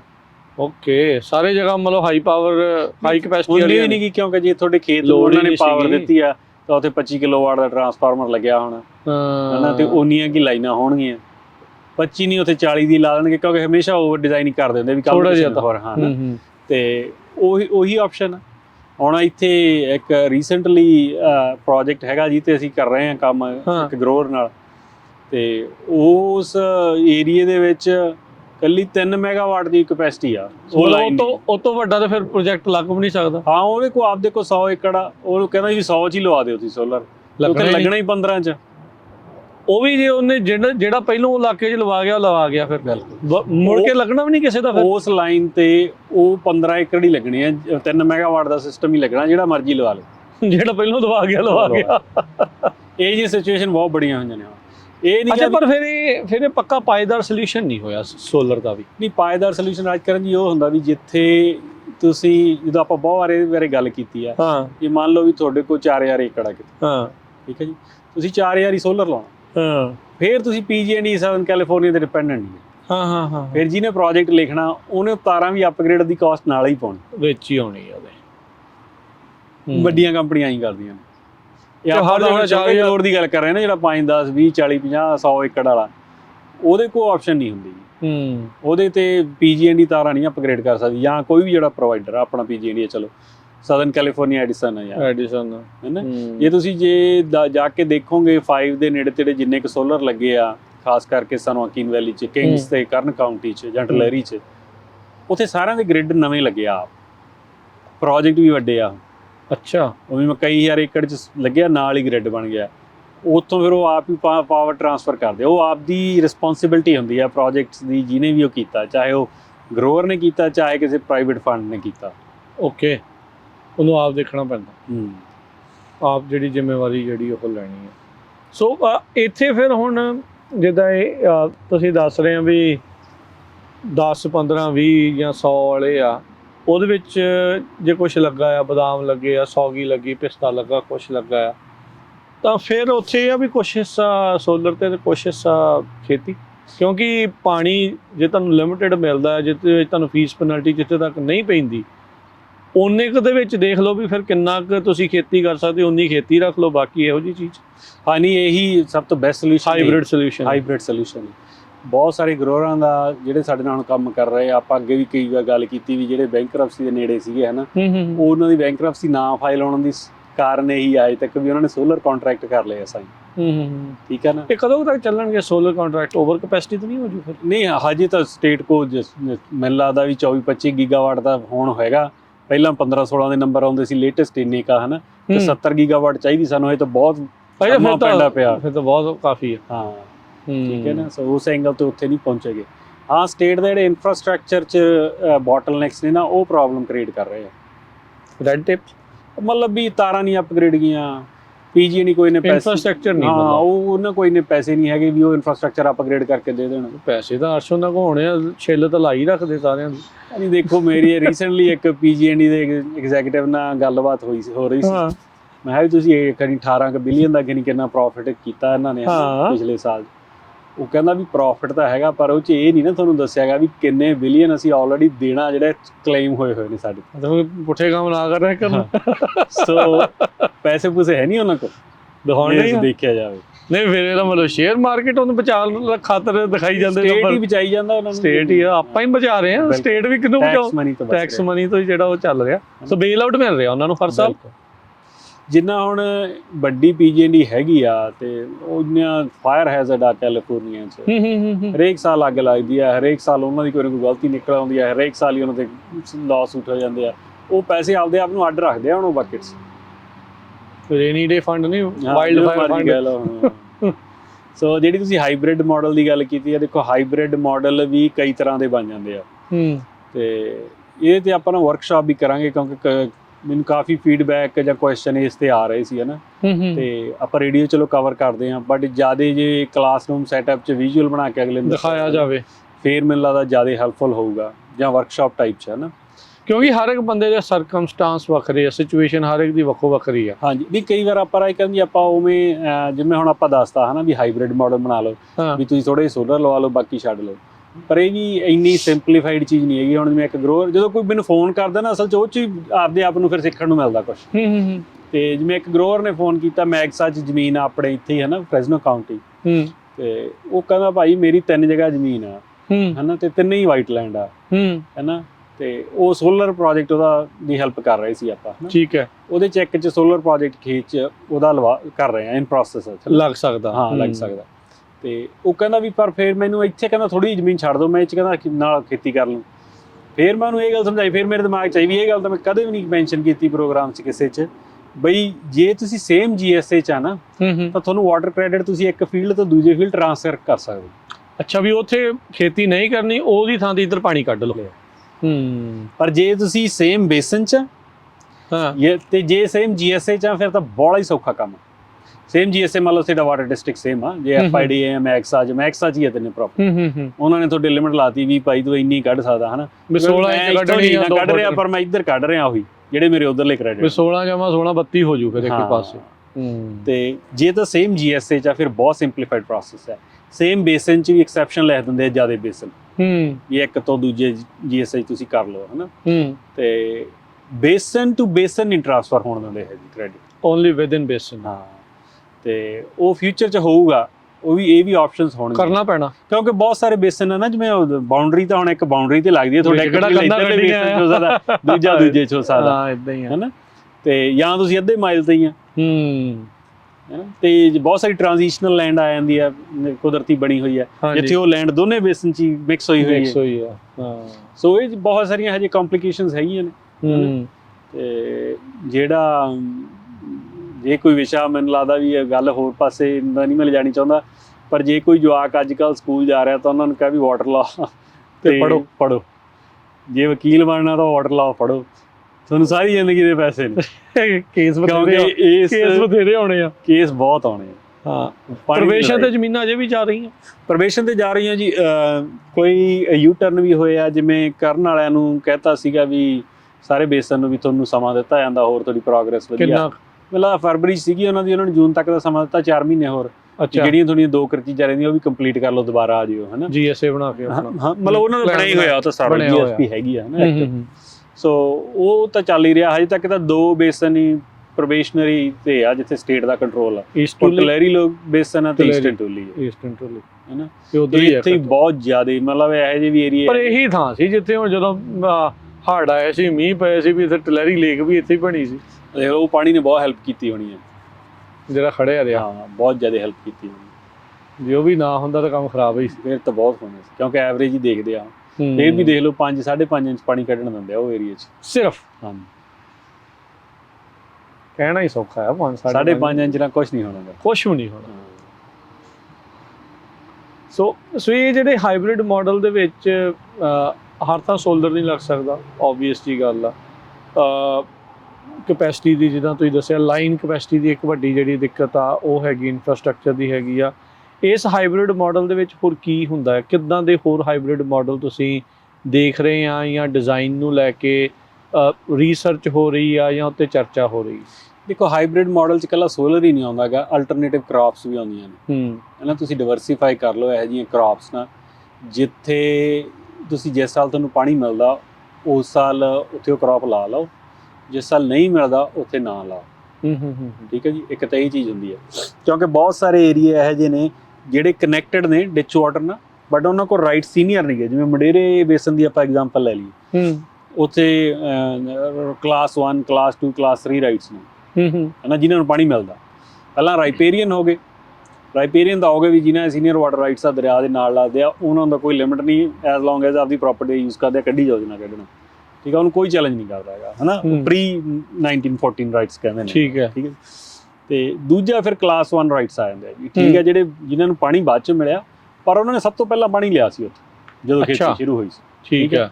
ਫਿਰ ਜਿਹੜੇ ਕਲਾਸ 1 ਰਾਈਟਸ ਵਾਲੀਆਂ ਪ੍ਰਾਪਰਟੀਜ਼ ਨੇ, ਉਹਨਾਂ ਨੂੰ ਉਹ ਆਲਮੋਸਟ ਗਾਰੰਟੀਡ ਵਾਟਰ ਦਿੰਦੇ ਆ, ਤੇ ਉਹਨਾਂ ਦਾ ਰੇਟ ਵੀ ਘੱਟ ਹੁੰਦਾ। ਅੱਛਾ, ਜਿਵੇਂ ਉਹਨਾਂ ਰਾਈਪੇਰੀਅਨ ਨੂੰ ਫ੍ਰੀ ਹੁੰਦਾ, ਰਾਈਪੇਰੀਅਨ ਨੂੰ ਆਲਮੋਸਟ ਫ੍ਰੀ ਹੁੰਦਾ। ਠੀਕ ਹੈ। ਠੀਕ ਹੈ। ਕਲਾਸ 1 ਨੂੰ ਜਿਵੇਂ ਪਿਛਲੇ 2 ਸਾਲ ਪਹਿਲਾਂ ਦੇ ਮੈਨੂੰ ਨੰਬਰ ਯਾਦ ਆ, ਕਿਉਂਕਿ ਇੱਕ ਇਹ ਜਿਹੜਾ ਪਾਣੀ ਆਪਾਂ ਧਰਤੀ ਹੇਠੋਂ ਕੱਢਦੇ ਉਹ ਵਾਲੇ ਦੀ ਗੱਲ ਕਰ, ਜਿਹੜਾ ਆਪਾਂ ਸਰਫੇਸ ਵਿੱਚ ਤੋਂ ਮਿਲਦਾ ਆਪਾਂ ਨੂੰ। ਠੀਕ ਹੈ। ਨਹਿਰਾਂ ਵਾਲਾ ਪਾਣੀ, ਨਹਿਰੀ ਪਾਣੀ ਦੇ ਵੀ ਅੱਡ-ਅੱਡ ਰਾਈਟਸ ਨੇ ਕਈ ਡਿਸਟ੍ਰਿਕਟ। ਠੀਕ ਹੈ, ਠੀਕ ਹੈ, ਓਕੇ ਜੀ। ਸੋ ਤੇ ਕਈ ਡਿਸਟ੍ਰਿਕਟ ਨੇ ਜਿਵੇਂ ਉੱਥੇ ਇਹ ਹੈ ਨਹੀਂ ਗੀ ਆਪਸ਼ਨ ਵੀ ਜਾਂ ਤੁਹਾਡੇ ਕੋਲ ਹੈਗਾ ਜਾਂ ਨਹੀਂ ਹੈਗਾ, ਸਿੱਧਾ ਹੀ ਜੇ ਹੈਗਾ ਤਾਂ ਸਾਰਿਆਂ ਕੋਲ ਬਰਾਬਰ ਆ ਰਾਈਟਸ। ਉਹ ਕਿਹੜਾ ਕਲਾਸ 2, ਕਲਾਸ 3 ਹੁੰਦਾ ਕਿਹੜਾ? ਮਤਲਬ ਉਹ ਜਿਵੇਂ ਹੁਣ ਆਪਣੇ ਇੱਧਰ ਆ ਜਾਈਏ, ਨਾਰਥ ਕਿੰਗਸ 'ਚ ਆ ਜਾਈਏ, FID CID ਆ ਜਾਓ, ਇੱਥੇ ਜਾਂ ਤੁਹਾਨੂੰ ਪਾਣੀ ਮਿਲਦਾ ਜਾਂ ਨਹੀਂ ਮਿਲਦਾ। ਜੇ ਮਿਲਦਾ ਤਾਂ ਇੱਕੋ ਹੀ ਰੇਟ ਆ ਸਾਰਿਆਂ ਨੂੰ ਬਰਾਬਰ, ਕੁਆਂਟੀਟੀ ਵੀ ਇੱਕੋ ਹੀ ਆ। ਠੀਕ ਹੈ ਜੀ। ਮੰਡੇਰੇ 'ਚ ਨਹੀਂ ਗਾ, ਮੰਡੇਰੇ 'ਚ ਹੈਗਾ ਵੀ ਕਲਾਸ 1, ਕਲਾਸ 2, ਕਲਾਸ 3। 1 ਵਾਲਿਆਂ ਨੂੰ ਆਲਮੋਸਟ ਗਾਰੰਟੀ ਪਾਣੀ ਹੁੰਦਾ, 2 ਵਾਲਿਆਂ ਨੂੰ ਹੁੰਦਾ ਵੀ ਜੇ ਕੇਰਾ 1 ਵਾਲਿਆਂ ਨੂੰ ਸਾਰਿਆਂ ਨੂੰ ਭੁਗਤ ਗਿਆ, ਜੇ ਬਚੂਗਾ ਤਾਂ ਦੇਵਾਂਗੇ, ਤੇ ਉਹਨਾਂ ਦਾ ਪ੍ਰਾਈਸ ਵੀ ਜ਼ਿਆਦਾ ਹੁੰਦਾ। ਜਿਵੇਂ 125 ਏਕੜ ਸੀ ਉਸ ਸਾਲ, ਉੱਦਾਂ ਦਾ 2 ਵਾਲਿਆਂ ਦਾ $275 ਏਕੜ। ਅੱਛਾ, ਠੀਕ ਆ। ਤੇ ਕਲਾਸ 3 ਵਾਲੇ ਉਹ ਹੁੰਦੇ ਵੀ ਜਦੋਂ ਕਿਤੇ ਬਾਹਲਾ ਹੀ ਮੀਂਹ ਪੈ ਗਿਆ, ਵੀ 1 ਵਾਲਿਆਂ ਨੂੰ ਵੀ ਪੂਰਾ ਆ ਗਿਆ, 2 ਵਾਲਿਆਂ ਨੂੰ ਵੀ ਆ ਗਿਆ, ਫਿਰ 3 ਵਾਲਿਆਂ ਨੂੰ ਦੇਵਾਂਗੇ। ਫਿਰ ਉਹ ਵੀ ਉਹ ਤੋਂ ਵੀ ਮਹਿੰਗਾ ਹੋਊਗਾ, ਫਿਰ ਉਹਨਾਂ ਦਾ ਉਦੋਂ ਮਹਿੰਗਾ, ਮਤਲਬ 350 ਤੋਂ ਵੀ ਉੱਤੇ ਹੋਊਗਾ। ਹਾਂ, ਪਰ ਕਲਾਸ 3 ਤਾਂ ਹੁਣ ਟੂ ਬੀ ਆਨੈਸਟ ਬਹੁਤ ਘੱਟ ਹੁੰਦੀ ਹੈ, ਜਾਂ ਕਿ ਜਿਵੇਂ ਪਿਛਲੇ ਸਾਲ ਬਾਹਲਾ ਹੀ ਮੀਂਹ ਪੈ ਗਏ ਸੀਗੇ, ਉਦੋਂ ਉਹ ਜਿਹੇ ਈਅਰਸ 'ਚ ਆ ਸਕਦਾ ਪਾਣੀ। ਜਨਰਲੀ ਪਾਣੀ ਆਉਣਾ ਹੁਣ 3 ਵਾਲਿਆਂ ਨੂੰ ਬਹੁਤ ਔਖਾ ਗੱਲ ਹੈ। ਅੱਛਾ, ਜਦੋਂ ਆਪਾਂ ਹੁਣ ਸਿੰਗਲ ਸੋਰਸ ਆਫ ਵਾਟਰ ਦੀ ਗੱਲ ਕਰਦੇ ਹਾਂ, ਜ਼ਿਆਦਾਤਰ ਬੰਦੇ ਦੇ ਦਿਮਾਗ 'ਚ ਆਉਂਦਾ ਵੀ ਅੰਡਰਗਰਾਊਂਡ ਵਾਟਰ, ਜਾਂ ਵਾਈਟ ਲੈਂਡ ਦੇ ਵਿੱਚ ਕੀ ਵਾਈਟ ਲੈਂਡ ਦੇ ਵਿੱਚ ਸਿਰਫ ਅੰਡਰਗਰਾਊਂਡ ਵਾਟਰ ਵਾਲੇ ਆ, ਜਾਂ ਇਕੱਲੇ ਨਹਿਰੀ ਪਾਣੀ ਵਾਲੇ ਵੀ ਜ਼ਮੀਨ ਆਉਂਦੀ ਹੈ? ਜੀ, ਉਹ ਸਾਰੇ ਅੰਡਰਗਰਾਊਂਡ ਵਾਟਰ ਵਾਲੇ ਜਿਹੜੇ ਵਾਈਟ ਲੈਂਡ ਆ। ਸਿਗਮਾ ਨੇ ਵਾਈਟ ਲੈਂਡ ਵਾਲੀ ਟਰਮ ਦਿੱਤੀ ਆ ਆਪਾਂ ਨੂੰ। ਠੀਕ ਹੈ। ਸਿਗਮਾ ਹੈਗਾ ਸਸਟੇਨੇਬਿਲਿਟੀ ਗਰਾਊਂਡ ਵਾਟਰ, ਜਿਹੜਾ ਜ਼ਮੀਨ ਧਰਤੀ ਹੇਠਲਾ ਪਾਣੀ, ਸਰਫੇਸ ਵਾਟਰ ਆਲਰੇਡੀ ਰੈਗੂਲੇਟ ਹੋਇਆ। ਠੀਕ ਹੈ। ਆਪਾਂ ਨੂੰ ਪਤਾ ਨਹੀਂ ਲੱਗ ਰਿਹਾ, ਬਟ ਤਾਂ ਹੀ ਆਪਣੇ ਰਾਈਟਸ ਬਣੇ ਨੇ ਨਾ, ਕਿ ਤੁਸੀਂ ਇੰਨੀ ਪਾਣੀ ਲੈਣਾ, ਉਹ ਸਾਰਾ ਰੈਗੂਲੇਟ ਹੋਇਆ। ਵਾਰੀ ਆਈ ਹੈ ਤੁਹਾਡੀ, ਐਂ ਤਾਂ ਹੈ ਨਹੀਂ ਵੀ ਆਪਾਂ ਜੇ ਆਪਣੇ ਕੋਲ ਦੀ ਨਹਿਰ ਜਾਂਦੀ ਆਪਾਂ ਪੈਪ ਸੱਟ ਲੈ ਤੇ ਲਾਗੇ ਵਰਤ, ਉਹ ਅਨਰੈਗੂਲੇਟਡ ਹੈ। ਜਦੋਂ ਹੁਣ ਆਪਾਂ ਨੂੰ ਪਤਾ ਵੀ ਇਹ ਬੰਦੇ ਨੂੰ ਇੰਨਾ ਹੀ ਪਾਣੀ ਦੇਣਾ, ਤੇ ਉਦੋਂ ਪੈਸੇ ਲੈਣੇ ਉਹ ਰੈਗੂਲੇਟਡ। ਠੀਕ ਆ। ਤੇ ਸਾਰਾ ਰੈਗੂਲੇਟਡ ਹੀ ਆ, ਸਰਫੇਸ ਵਾਟਰ ਸਾਰਾ ਰੈਗੂਲੇਟਡ। ਸਾਰਾ ਰੈਗੂਲੇਟਡ। ਜਿਹੜੇ ਉਹ 'ਚ ਐਕਸੈਪਸ਼ਨ ਟ੍ਰਾਈਬਸ ਨੇ, ਜਿਹੜੇ ਨੇਟਿਵਸ ਨੇ, ਰਿਜ਼ਰਵੇਸ਼ਨ, ਹਾਂ, ਉਹਨਾਂ ਦੀ ਕੋਈ ਰੈਗੂਲੇਸ਼ਨ ਨਹੀਂ ਉਹਨਾਂ ਤੇ ਧਰਤੀ ਦੇ ਮਾਲਕ ਸੀ, ਹਾਂ, ਕਹਿਣ ਨੂੰ ਆ ਵਿਚਾਰ ਕਾਗਜੀ। ਹਾਂ, ਤੇ ਉਹਨਾਂ ਤੇ ਰਿਸਟ੍ਰਿਕਸ਼ਨ ਜਾਂ ਜਿਨ੍ਹਾਂ ਦੇ ਰਾਈਪੇਰੀਅਨ ਰਾਈਟਸ ਨੇ ਉਹਨਾਂ ਨੂੰ ਚੈਲੰਜ ਨਹੀਂ ਕਰਦਾ, ਜਾਂ ਆਪਾਂ ਪ੍ਰੀ 1914 ਕਹੀਏ। ਸੋ ਗੱਲਬਾਤ ਨੂੰ ਇਦਾਂ ਹੀ ਜਾਰੀ ਰੱਖਾਂਗੇ, ਇਦਾਂ ਹੀ ਜੁੜੇ ਰਹੋ ਪੰਜਾਬੀ ਰੇਡੀਓ USA ਦੇ ਨਾਲ। ਇੱਕ ਬ੍ਰੇਕ ਲਵਾਂਗੇ, ਬ੍ਰੇਕ ਤੋਂ ਬਾਅਦ ਮੁੜ ਕੇ। ਬ੍ਰੇਕ ਤੋਂ ਬਾਅਦ ਇੱਕ ਵਾਰੀ ਫਿਰ ਆਪ ਸਭ ਦਾ ਸਵਾਗਤ ਹੈ। ਮੈਂ ਰਾਜਕਰਮੀਤ ਸਿੰਘ, ਜਿਹੜੇ ਹੋਏ ਨੇ ਮੇਰੇ ਨਾਲ ਇਸ ਮੌਕੇ Arshdeep Singh, Punjabi American growers group ਤੋਂ। ਪ੍ਰੋਗਰਾਮ ਚੱਲ ਰਿਹਾ ਅਪਡੇਟ ਫਾਰਮਿੰਗ। ਅਰਸ਼ਦੀਪ ਸਿੰਘ, ਸਵਾਗਤ ਹੈ ਇੱਕ ਵਾਰੀ ਫਿਰ। ਸਤਿ ਸ਼੍ਰੀ ਅਕਾਲ। ਸਤਿ ਸ਼੍ਰੀ ਅਕਾਲ ਜੀ। ਅੱਛਾ, ਗੱਲਬਾਤ ਕਰ ਰਹੇ ਸੀ ਪਾਣੀ ਦੇ ਹੱਕਾਂ ਨੂੰ ਲੈ ਕੇ, ਲਾਜ਼ ਦੀ ਜਿਹੜੀ ਇਹ ਚੀਜ਼ ਇਸ ਟਾਈਮ ਜਿਹੜੀ ਉਹ ਚੱਲ ਰਹੀ ਆ। ਤੁਹਾਨੂੰ ਇਸ ਟਾਈਮ ਸਭ ਤੋਂ ਜ਼ਿਆਦਾ ਜਿਹੜੀਆਂ ਕਾਲਸ ਆ, ਖਾਸ ਕਰਕੇ ਜਦੋਂ ਆਪਾਂ ਰੀਅਲ ਏਸਟੇਟ ਦੀ ਤੁਸੀਂ ਗੱਲ ਕਰ ਰਹੇ ਸੀ, ਸੈਨ ਮਕੀਨ ਕਾਊਂਟੀ ਤੁਸੀਂ ਓਵਰਆਲ ਪੂਰਾ ਇਲਾਕਾ ਜਿਹੜਾ ਉਹ ਦੱਸਿਆ, ਪਰ ਉਹਦੇ ਵਿੱਚ ਵੀ ਕਿਹੜੇ ਜਿਹੜੇ ਸ਼ਹਿਰਾਂ ਦੇ ਵਿੱਚ ਇਸ ਟਾਈਮ ਜ਼ਿਆਦਾ ਹਲਚਲ ਜਿਹੜੀ ਉਹ ਚੱਲ ਰਹੀ ਹੈ? ਜਿੰਨੀ ਵੀ 5 ਦੇ ਨੇੜੇ ਤੇੜੇ ਵੈਸਟਲੈਂਡ ਆ, ਸਾਰੀ ਉਹ ਸ਼ੁਰੂ ਹੋ ਜਾਂਦੀ ਆ ਆਪਣੇ ਸੈਂਟਰਨੈਲਾ ਤੋਂ ਪਰੋਂ ਸ਼ੁਰੂ ਹੋ ਜਾਂਦੀ ਹੈ ਨਾ, ਲਾਸ ਬੈਨੀਓਸ ਤੋਂ ਪਰੇ ਨੂੰ ਜਿਹੜਾ ਜਾਂਦਾ ਹੈ, ਉੱਥੋਂ ਲੈ ਕੇ ਬੇਕਰਸਫੀਲਡ ਤੱਕ ਜਿੰਨੀ ਲੈਂਡ ਆ, ਸਭ ਤੋਂ ਜ਼ਿਆਦਾ ਇੰਪੈਕਟ ਉੱਥੇ ਹੋਇਆ। ਪਾਣੀ ਕੱਢਿਆ ਬਹੁਤ ਜਲਦੀ ਗਿਆ ਉੱਥੇ, ਹਨਾ? ਕੱਢਿਆ ਵੀ ਗਿਆ ਜੀ। ਜੇ ਹਿਸਟੋਰੀਕਲੀ ਦੇਖਿਆ ਜਾਵੇ, ਉਹ ਲੈਂਡ ਰੇਂਜ ਲੈਂਡ ਸੀਗੀ ਸਾਰੀ। ਘਾਹ ਹੋ ਗਿਆ, ਚਾਰਲੀਆਂ ਮੱਝਾਂ ਗਾਵਾਂ ਚਾਰਲੀਆਂ, ਬਸ। ਤੇ ਉਹਦੀ ਖੇਤੀ ਵਾਸਤੇ ਆਸਾਨ ਨਹੀਂ ਸੀ, ਉਹ ਖੇਤੀ ਵਾਲੀ ਜ਼ਮੀਨ ਨਹੀਂ ਸੀ, ਧੱਕਾ ਕਰ ਕਦੇ ਵੀ ਨਹੀਂ ਸੀ, ਹਨਾ। ਤੇ ਦੂਜਾ ਉਹਦਾ ਕਾਰਨ ਇਹ ਆ ਵੀ ਜਿਹੜੀ ਮੌਂਟਰੇ ਟਰੀਟੀ ਤੋਂ ਬਾਅਦ ਚ ਵੰਡਰਫੁਲ ਨੇ ਜ਼ਮੀਨ ਖਰੀਦੀ ਉੱਥੇ ਬਹੁਤ ਨੇ। ਮੌਂਟਰੇ ਟਰੀਟੀ ਦੱਸੋ ਥੋੜੀ ਜਿਹੀ। 93 94 ਚ ਹੋਈ ਸੀਗੀ। ਉੱਥੇ ਬੇਸਿਕਲੀ ਜਿਹੜਾ ਬੇਕਰਸਫੀਲਡ ਵਾਟਰ ਸਟੋਰੇਜ ਬਣੀ ਅੰਡਰਗਰਾਊਂਡ, ਉਹ ਸਾਰੇ ਮੌਂਟਰੇ ਟਰੀਟੀ ਚ state water resource control board ਵੀ ਇਨਵੋਲਵ ਸੀਗਾ, DWR ਸੀ। ਇੱਕ ਟਰੀਟੀ ਹੋਈ ਸੀਗੀ ਵੀ ਇੰਨਾ ਕੁ ਪਾਣੀ ਇੱਧਰੋਂ ਟਰਾਂਸਫਰ ਹੋਣਾ, ਹਨਾ। ਉਹਦੇ ਆਪਾਂ ਡਿਟੇਲ 'ਚ ਗੱਲ ਕਿਸੇ ਦਿਨ ਜੇ ਕਰਨੀ ਕਰ ਲਵਾਂਗੇ। ਤੇ ਉਹਦੇ 'ਚ ਬੇਸਿਕਲੀ ਉਹ ਟਰੀਟੀ ਬਹੁਤ ਸ਼ੇਡੀ ਸੀਗੀ। ਉਹ ਅੰਡਰ ਦਾ ਟੇਬਲ ਬਹੁਤ ਕੁਝ ਹੋ ਗਿਆ। ਉਹ 'ਚ ਵੰਡਰਫੁਲ ਦਾ ਬਹੁਤ ਵੱਡਾ ਹੈਂਡ ਸੀਗਾ, ਆਪਣੇ ਫਾਇਦੇ ਲਈ ਕਰਕੇ। ਹਾਂ, ਆਪਣੇ ਉਹਨਾਂ ਨੇ ਬੇਸਿਕਲੀ ਬਾਅਦ 'ਚ ਤਾਂ ਪਬਲਿਕ ਹੀ ਡੇਟਾ ਵੀ ਉਹਨਾਂ ਨੇ ਪੈਸੇ ਦੇ ਕੇ EMPLOYEES ਨੂੰ ਆਪਦੇ ਫੇਵਰ 'ਚ ਕਰਾ ਲਈਆਂ ਚੀਜ਼ਾਂ। ਤੇ ਉਦੋਂ ਪਹਿਲਾਂ ਉਹਨਾਂ ਨੇ ਜ਼ਮੀਨ ਖਰੀਦ ਲਈ ਸੀ 500 ਨੂੰ ਏਕੜ, ਸਸਤੀ ਬਹੁਤ ਮਿਲੀ ਨਾ। ਹਾਂ, ਤੇ ਉਦੋਂ ਬਾਅਦ 'ਚ ਉਹਨਾਂ ਨੇ ਮੌਂਟਰੇ ਟਰੀਟੀ 'ਚ ਉਹ ਇੱਕ ਲੈਂਡ ਤੇ ਪਾਣੀ ਲੈ ਆਂਦਾ। ਅੱਛਾ, ਠੀਕ ਹੈ ਜੀ। ਫਿਰ ਉੱਥੇ ਜਿੰਨਾ 5 ਦੇ ਨੇੜੇ ਤੇੜੇ ਡਿਵੈਲਪ ਵੰਡਰਫੁਲ ਨੇ ਕੀਤਾ ਏਰੀਆ ਲੇਟ 90s ਤੇ ਅਰਲੀ 2000, ਉਹ ਸਾਰਾ ਮੌਂਟਰੇ ਟਰੀਟੀ ਕਰਕੇ ਹੋਇਆ। ਪਾਣੀ ਉਧਰ ਆਉਣ ਕਰਕੇ, ਹਾਂ, ਪਾਣੀ ਉਹਨਾਂ ਕੋਲ ਰਾਈਟਸ ਆ ਗਏ ਤੇ ਉਹਨਾਂ ਨੇ ਉਹ ਸਾਰੀ ਲੈਂਡ ਵਿੱਚ ਡਿਵੈਲਪ ਕਰਕੇ ਬਦਾਮ ਪਿਸਤਾ ਲਾਇਆ। ਫਿਰ ਵੰਡਰਫੁਲ ਬਣਿਆ ਉੱਥੋਂ ਬਹੁਤ ਵੱਡਾ ਵੰਡਰਫੁਲ ਕੰਪਨੀ। ਠੀਕ ਹੈ ਜੀ। ਉਹਨਾਂ ਦੀ ਰੇਸ ਦੇਖ ਕੇ ਉਹਨਾਂ ਨੇ ਇਕੱਲੇ ਆਪ ਨਹੀਂ ਕੀਤੇ ਗਏ। ਫਿਰ ਉਹਨਾਂ ਨੇ ਜੇ ਇਕੱਲਾ ਹੀ ਹੁੰਦਾ, ਚਲੋ ਇਹ ਆਪਾਂ ਹੋਰ ਪਾਸੇ ਨੂੰ ਚਲੇ ਗਏ, ਪਰ ਹੋਰ ਵੀ ਬਹੁਤ ਉਹਨਾਂ ਨੇ ਲੋਕਾਂ ਨੂੰ ਅਪਰਚੁਨਿਟੀ ਦਿੱਤੀ ਵੀ ਤੁਸੀਂ ਵੀ ਆਓ ਨਾਲ, ਇਕੱਠੇ ਪਾਣੀ ਕਰਦੇ ਅਸੀਂ ਦੇਵਾਂਗੇ ਆਪਦੇ ਹਿੱਸੇ 'ਚ, ਤੁਸੀਂ ਲੈਂਡ ਲੈ ਕੇ ਡਿਵੈਲਪ ਕਰੋ ਤੇ ਸਾਨੂੰ ਹੀ ਵੇਚੋ, ਅਸੀਂ ਪ੍ਰੋਸੈਸਿੰਗ ਹਾਊਸ ਖਰੀਦਦੇ ਹਾਂ। ਉਹ ਸਾਰੀ ਲੈਂਡ ਉਸ ਐਂਗਲ ਤੋਂ ਡਿਵੈਲਪ ਹੋ ਗਈ। ਉਹ ਹੋਣੀ ਨਹੀਂ ਚਾਹੀਦੀ ਸੀ ਕਦੇ ਵੀ। ਠੀਕ ਹੈ ਜੀ। ਫਿਰ ਜਿਹੜੇ ਉਹਨਾਂ ਨੇ ਛੋਟੇ ਗਰੋਅਰਾਂ ਨੂੰ ਲੈ ਕੇ ਦਿੱਤੀ, ਜਿਨ੍ਹਾਂ ਨੂੰ ਉਹ ਪਾਣੀ ਵੀ ਦਿੰਦੇ ਸੀ, ਵੇਚਦੇ ਸੀ, ਤੇ ਮਗਰ ਉਹ ਖਰੀਦਦੇ ਵੀ ਸੀ ਉਹਦੀ ਕਰਾਪ। ਹੁਣ ਵੰਡਰਫੁਲ ਨੇ ਤਾਂ 30-40 ਸਾਲ ਪੈਸੇ ਬਣਾ ਲਏ, ਤੇ ਜੇ ਉਹ ਲੈਂਡ ਹੁਣ ਖਾਲੀ ਵੀ ਪਈ ਆ ਤਾਂ ਉਹਨਾਂ ਕੋਲ ਵਾਟਰ ਰਾਈਟਸ ਹੈਗੇ ਆ ਸਾਰੀ ਲੈਂਡ ਦੇ, ਪਾਣੀ ਉਹ ਵਾਟਰ ਰਾਈਟਸ ਵੇਚੀ ਜਾਂਦੇ ਆ, ਸਟੇਟ ਨੂੰ ਹੀ ਵੇਚੀ ਜਾਂਦੇ ਆ ਵਾਪਸ। ਉਹਨਾਂ ਤੋਂ ਹੀ ਲੈ ਕੇ 250 ਨੂੰ, ਉਹਨਾਂ ਨੂੰ 500 ਨੂੰ ਵੇਚੀ ਜਾਂਦੇ ਵਾਪਸ। ਠੀਕ ਹੈ ਜੀ। ਤੇ ਜਾਂ ਉਹਨਾਂ ਨੇ LA ਨੂੰ ਵੀ ਵੇਚਿਆ ਆਪਦਾ ਸ਼ੇਅਰ, ਮਿਊਨਿਸਪਲ ਕਾਰਪੋਰੇਸ਼ਨ ਵਾਲੇ, ਸ਼ਹਿਰ ਨੂੰ ਜਾਂਦਾ, ਉਹਦੇ 'ਚ ਵੀ ਉਹਨਾਂ ਨੇ ਵੇਚਿਆ ਆ ਪਾਣੀ। ਤੇ ਜਿਹੜੇ ਵਿਚਾਰੇ ਮਾੜੇ ਗਰੋਅਰ ਸੀ ਉਹ ਫਸ ਗਏ ਹੁਣ ਉੱਥੇ, ਕਿਉਂਕਿ ਉਹ ਗਾਂ ਦੀਆਂ ਲੈਂਡ ਹੋ ਗਈ, ਟਰਾਂਸਫਰ ਹੋ ਗਈ, ਤੇ ਰਾਈਟ ਹੁੰਦੇ ਨਹੀਂ। ਰਾਈਟ ਹੁਣ ਪਾਣੀ ਹੈ ਹੀ ਨਹੀਂਗਾ ਥੱਲੇ। ਉੱਥੇ ਪਾਣੀ ਦੇ ਤੁਹਾਡੇ ਕੋਲ ਸਰਫੇਸ ਵਾਟਰ ਡਿਪੈਂਡ ਕਰਦਾ ਸੀ, ਜਿਹੜਾ ਇੱਧਰੋਂ ਆਉਂਦਾ ਉਹ ਹੈ ਨਹੀਂਗਾ ਅਵੇਲੇਬਲ ਨਹੀਂ। ਉਹਨਾਂ ਮਹਿੰਗਾ ਹੀ ਬਹੁਤ ਹੋ ਗਿਆ। ਥੱਲੇ ਪਾਣੀ ਖੂਹ ਹੀ 1200-1300 ਫੁੱਟ ਤੇ ਜਾ ਕੇ ਹੁੰਦੇ ਆ, ਉਹ ਵੀ ਬਹੁਤ ਮਹਿੰਗਾ ਅੱਜ ਕੱਲ੍ਹ ਹੁੰਦਾ। ਉੱਥੇ ਹੁਣ ਖੂਹ ਕਰਨਾ $1 ਮਿਲੀਅਨ ਲੱਗ ਜਾਂਦਾ ਕਰੀਬ ਹੈ ਨਾ। ਤੇ ਉਹ ਸਾਰੇ ਏਰੀਏ 'ਚ ਬਹੁਤ ਹਲਚਲ ਆ। ਫਿਰ ਕਰਨ ਕਾਊਂਟੀ 'ਚ ਕਾਫੀ ਹਲਚਲ ਆ, ਕਿਉਂਕਿ ਉਹ ਵੀ ਟਿਪੀਕਲੀ ਰੇਂਜ ਲੈਂਡ ਸੀਗੀ। ਤੇ ਫਿਰ ਵੀ ਲੋਕ ਖਰੀਦ ਕਿਉਂ ਰਹੇ ਉੱਥੇ? ਨਹੀਂ, ਖਰੀਦ ਹੁਣ 40,000 ਨੂੰ ਤਾਂ ਕੋਈ ਖਰੀਦ ਨਹੀਂ ਨਾ ਰਿਹਾ। ਹੁਣ ਜਿੰਨੀ ਵੀ ਦੇਖੋ ਰਿਕੁਐਸਟ ਆ ਰਹੀ ਆ, ਉਹ ਪ੍ਰਾਈਵੇਟ ਫੰਡਸ ਬਹੁਤ ਰੀਚ ਆਊਟ ਕਰ ਰਹੇ ਹੋ, ਪ੍ਰਾਈਵੇਟ ਇਨਵੈਸਟਰ। ਹਾਂਜੀ, ਗਰੁੱਪ ਨੇ ਜਾਂ ਸਿੰਗਲ ਗਰੁੱਪ? ਜਿਵੇਂ ਆਪਾਂ ਤਾਂ ਚਲੋ ਸਿੰਗਲ ਬੰਦਾ ਹੀ ਰੀਚ ਆਊਟ ਕਰਦਾ, ਤੇ ਕੁਐਸਚਨ ਹੁੰਦੇ ਆ ਉਹਨਾਂ ਦੇ। ਚਲੋ ਆਪਾਂ ਉਹ 'ਚ ਇਨਵੋਲਵ ਤਾਂ ਨਹੀਂ ਗਏ, ਪੱਗ ਦੀ ਆਪਣੀ ਕੋਈ ਇਨਵੋਲਵਮੈਂਟ ਨਹੀਂ ਉੱਥੇ। ਤੇ ਪਰ ਉਹ ਪੁੱਛਣਗੇ ਵੀ ਸਾਡੇ ਕੋਈ ਇਨਵੈਸਟਰ ਆ ਜੀ, ਉਹ ਆ ਜ਼ਮੀਨ ਲੈਣੀ ਚਾਹੁੰਦਾ, ਵੀ ਇਹ ਜ਼ਮੀਨ ਦੇ ਕੀ ਤੁਹਾਡੀ ਕੀ ਹੈਗਾ ਤੁਹਾਡੀ ਫੀਡਬੈਕ ਹੈ ਨਾ, ਤੇ ਵੀ ਕੀ ਇਹਨਾਂ ਦਾ ਲੱਗਦਾ ਸਿਗਮਾ ਕਰਕੇ, ਤੇ ਆਪਾਂ ਨੂੰ ਜਿੰਨੀ ਕੁ ਬੇਸਿਕ ਇਨਫੋਰਮੇਸ਼ਨ ਆਪਾਂ ਪ੍ਰੋਵਾਈਡ ਕਰ ਦਈਦੀ ਹੈ, ਠੀਕ ਹੈ ਨਾ, ਜਿਹੜੀ ਪਬਲਿਕ ਡੋਮੇਨ 'ਚ ਅਵੇਲੇਬਲ ਹੈ। ਤੇ ਪਰ ਇਹ ਜ਼ਰੂਰ ਆ ਵੀ ਹੁਣ ਬਹੁਤ ਸਾਰੇ ਬੰਦੇ ਲੈਂਡ ਬਾਏ ਕਰਨ ਨੂੰ ਤਿਆਰ ਆ, but they are buying only at $5,000 to $10,000 an acre, ਜੋ ਲੱਗਦਾ ਵੀ ਜਾਇਜ਼ 5 ਤੋਂ 10,000 ਤੋਂ ਜੇ ਉਹ ਕਹਿੰਦੇ ਬਾਹਰ ਆ ਤਾਂ ਬੇਸਿਕਲੀ ਉਹ ਨਹੀਂ ਖਰੀਦਦੇ, ਕਿਉਂਕਿ ਉਹਨਾਂ ਨੂੰ ਪਤਾ ਵੀ ਉਹ ਬੰਦਿਆਂ ਨੂੰ ਵੇਚਣੀ ਵੀ ਪੈਣੀ, ਉਹਨਾਂ ਦਾ ਸਰਨਾ ਨਹੀਂ। ਸੋ ਬਾਇਰ ਮਾਰਕੀਟ ਆ, ਜੇ ਤੁਹਾਡੇ ਕੋਲੇ ਪਾਣੀ ਹੈ ਨਹੀਂਗਾ ਫਿਰ ਬਾਇਰ ਮਾਰਕੀਟ ਆ, ਜੇ ਪਾਣੀ ਹੈਗਾ ਫਿਰ ਸੈਲਰ ਮਾਰਕੀਟ। ਅੱਛਾ, ਜੇ ਕੋਈ ਖਰੀਦਣਾ ਚਾਹੁੰਦਾ ਆ ਤਾਂ ਜਿਹੜਾ ਕੋਈ ਏਜੰਟ ਹੋਊਗਾ ਉਹ ਤਾਂ ਕਈ ਚੀਜ਼ਾਂ ਦੱਸਦੇ ਆ। ਆਈ ਹੋਪ ਸਾਰੇ ਜਣੇ ਸਹੀ ਤਰੀਕੇ ਦੇ ਨਾਲ ਇੱਕ ਬਾਇਰ ਨੂੰ ਦੱਸ ਰਹੇ ਹੋਣਗੇ। ਐਜ਼ ਏ ਬਾਇਰ ਤੁਹਾਨੂੰ ਕਿਹੜੀਆਂ ਚੀਜ਼ਾਂ ਦਾ ਪਤਾ ਹੋਣਾ ਚਾਹੀਦਾ? ਨਹੀਂ, ਐਜ਼ ਏ ਬਾਹਰ ਦੇਖੋ ਤੁਸੀਂ, ਸਭ ਤੋਂ ਹੁਣ ਜਿਹੜਾ ਹੌਟ ਟੌਪਿਕ ਆ ਪਾਣੀ ਦਾ ਕੈਲੀਫੋਰਨੀਆ 'ਚ, ਦੁਨੀਆ ਦੀ ਨਿਊਜ਼ ਬਣੀ ਹੋਈ ਆ, ਇੰਟਰਨੈਸ਼ਨਲ ਨਿਊਜ਼ ਆ ਸਾਡੇ ਕੈਲੀਫੋਰਨੀਆ ਦਾ ਡਰਾਟ ਜਾਂ ਕੈਲੀਫੋਰਨੀਆ ਦੇ ਬਦਾਮ, ਨਟ, ਸਾਰਾ ਕੁਝ ਜਿਹੜੀ ਖੇਤੀ ਆ ਉਹਨੂੰ ਲੈ ਕੇ, ਠੀਕ ਹੈ। ਠੀਕ ਹੈ। ਤੇ ਸਭ ਤੋਂ ਪਹਿਲਾਂ ਤੁਸੀਂ ਇਹ ਦੇਖਣਾ ਵੀ ਪਾਣੀ ਦੀ ਸਿਚੁਏਸ਼ਨ ਕੀ ਆ, ਵੀ ਜਿੰਨੀ ਮੈਂ ਉੱਥੇ ਖੇਤੀ ਕਰਨੀ ਚਾਹੁੰਦਾ ਉਨਾ ਉੱਥੇ ਪਾਣੀ ਅਵੇਲੇਬਲ ਆ, ਠੀਕ ਹੈ ਜੀ। ਤੇ ਦੂਜੀ ਹੈ ਵੀ ਉਹ ਜੇ ਪਾਣੀ ਅਵੇਲੇਬਲ ਆ ਤਾਂ ਉਹ ਕਿੰਨੀ ਕੁ ਕਾਸਟ ਪਾਣੀ ਦੀ, ਠੀਕ ਆ। ਤੁਹਾਨੂੰ ਪਾਣੀ $55 ਨੂੰ ਏਕੜ ਫੁੱਟ ਮਿਲ ਰਿਹਾ ਕਿ ਤੁਹਾਨੂੰ ਪਾਣੀ 550 ਨੂੰ ਮਿਲ ਰਿਹਾ ਕਿ 1550 ਨੂੰ ਮਿਲ ਰਿਹਾ, ਠੀਕ ਹੈ ਜੀ। ਤੁਹਾਡੇ ਬੋਰ ਕਿੰਨੇ ਕੁ ਡੂੰਘੇ ਨੇ, ਹੈ ਨਾ, ਇਹ ਬਹੁਤ ਮੈਟਰ ਕਰਦਾ। ਜੇ ਬੋਰ ਬਹੁਤ ਜ਼ਿਆਦਾ ਡੂੰਘੇ ਆ ਤਾਂ ਫਿਰ ਉੱਥੇ ਜਿਹੜਾ, ਇਹ ਨਹੀਂ ਮੈਂ ਕਹਿੰਦਾ ਵੀ ਨਹੀਂ ਖਰੀਦਣੀ ਚਾਹੀਦੀ ਆ, ਫਿਰ ਤੁਸੀਂ ਸਹੀ ਪ੍ਰਾਈਸ 'ਤੇ ਖਰੀਦੋ। ਕਿਉਂਕਿ ਇਹ ਮੰਨ ਕੇ ਚੱਲੋ ਨਾ ਵੀ ਜੇ ਹੁਣ ਮੰਨ ਲਓ ਵੀ ਇੱਥੇ ਕੋਈ ਬੰਦਾ FID 'ਚ ਆ ਗਿਆ, ਇਹ ਸਾਰੇ ਬੇਸਨ 'ਚ ਨਾਰਥ ਕਿੰਗਸ ਦਾ ਵਾਟਰ ਟੇਬਲ 80 ਤੋਂ 90 ਫੁੱਟ ਦੇ ਵਿੱਚ ਵੇਰੀ ਕਰਦਾ, 100 ਤੋਂ ਉੱਤੇ ਹੀ ਆ, ਹੈ ਨਾ, ਇੱਥੇ ਕਰਦਾ। ਹਾਂ, ਤੇ ਇਹੀ ਤੁਸੀਂ ਜਾ ਵੜੋ ਫਾਇਰਬੋ ਏਰੀਆ 'ਚ, ਜਿੱਥੇ ਤੁਸੀਂ ਮੋਟਰ ਪਾਉਣੀ 800 ਫੁੱਟ ਤੇ ਸੌਰੀ, ਹਾਂਜੀ, ਠੀਕ ਹੈ। ਇੱਕ ਮੋਟਰ ਨੇ ਚੱਲਣਾ, 20 ਦੀ ਮੋਟਰ ਨੇ ਚੱਲਣਾ, 20 ਹਾਰਸ ਪਾਵਰ ਦੀ ਨੇ, ਤੇ ਤੁਹਾਡਾ ਓਨਾ ਹੀ ਕਰ ਦੇਣਾ 25 ਦੀ ਨੇ। ਇੱਕ ਜਗ੍ਹਾ ਤੁਹਾਨੂੰ 250-300 ਹਾਰਸ ਪਾਵਰ ਦੀ ਲਾਉਣੀ ਪੈਣੀ, ਬਿਜਲੀ ਵੀ ਉਨੀ ਹੀ ਖਿੱਚਣੀ, ਉਹਨੇ ਬਿਜਲੀ ਦਾ ਕੰਜ਼ੰਪਸ਼ਨ ਬਹੁਤ ਆ। ਜਦੋਂ ਫਿਰ ਇਹ ਚੀਜ਼ਾਂ ਉਦੋਂ ਮੈਟਰ ਕਰਦੀਆਂ ਨੇ ਜਦੋਂ ਤੁਸੀਂ ਸਾਰਾ ਸਾਲ ਦਾ ਹਿਸਾਬ ਲਾਉਂਦੇ ਆ। ਬਦਾਮਾਂ ਦਾ ਰੇਟ ਤਾਂ ਉਹੀ ਹੋਣਾ, ਕੋਈ ਵੀ ਕ੍ਰੌਪ ਆ, ਨਟਸ ਦਾ ਰੇਟ ਉਹੀ ਹੋਣਾ, ਸਿਟਰਸ ਦਾ ਉਹੀ ਹੋਣਾ, ਵੇਚਣ ਵੇਲੇ everybody is on equal board. Input cost ਦੇ ਉੱਤੇ ਆ ਜਾਣਾ, ਇਨਪੁਟ ਕਾਸਟ ਤੁਹਾਡੀ ਕਿੰਨੀ ਹੈ, ਠੀਕ ਆ।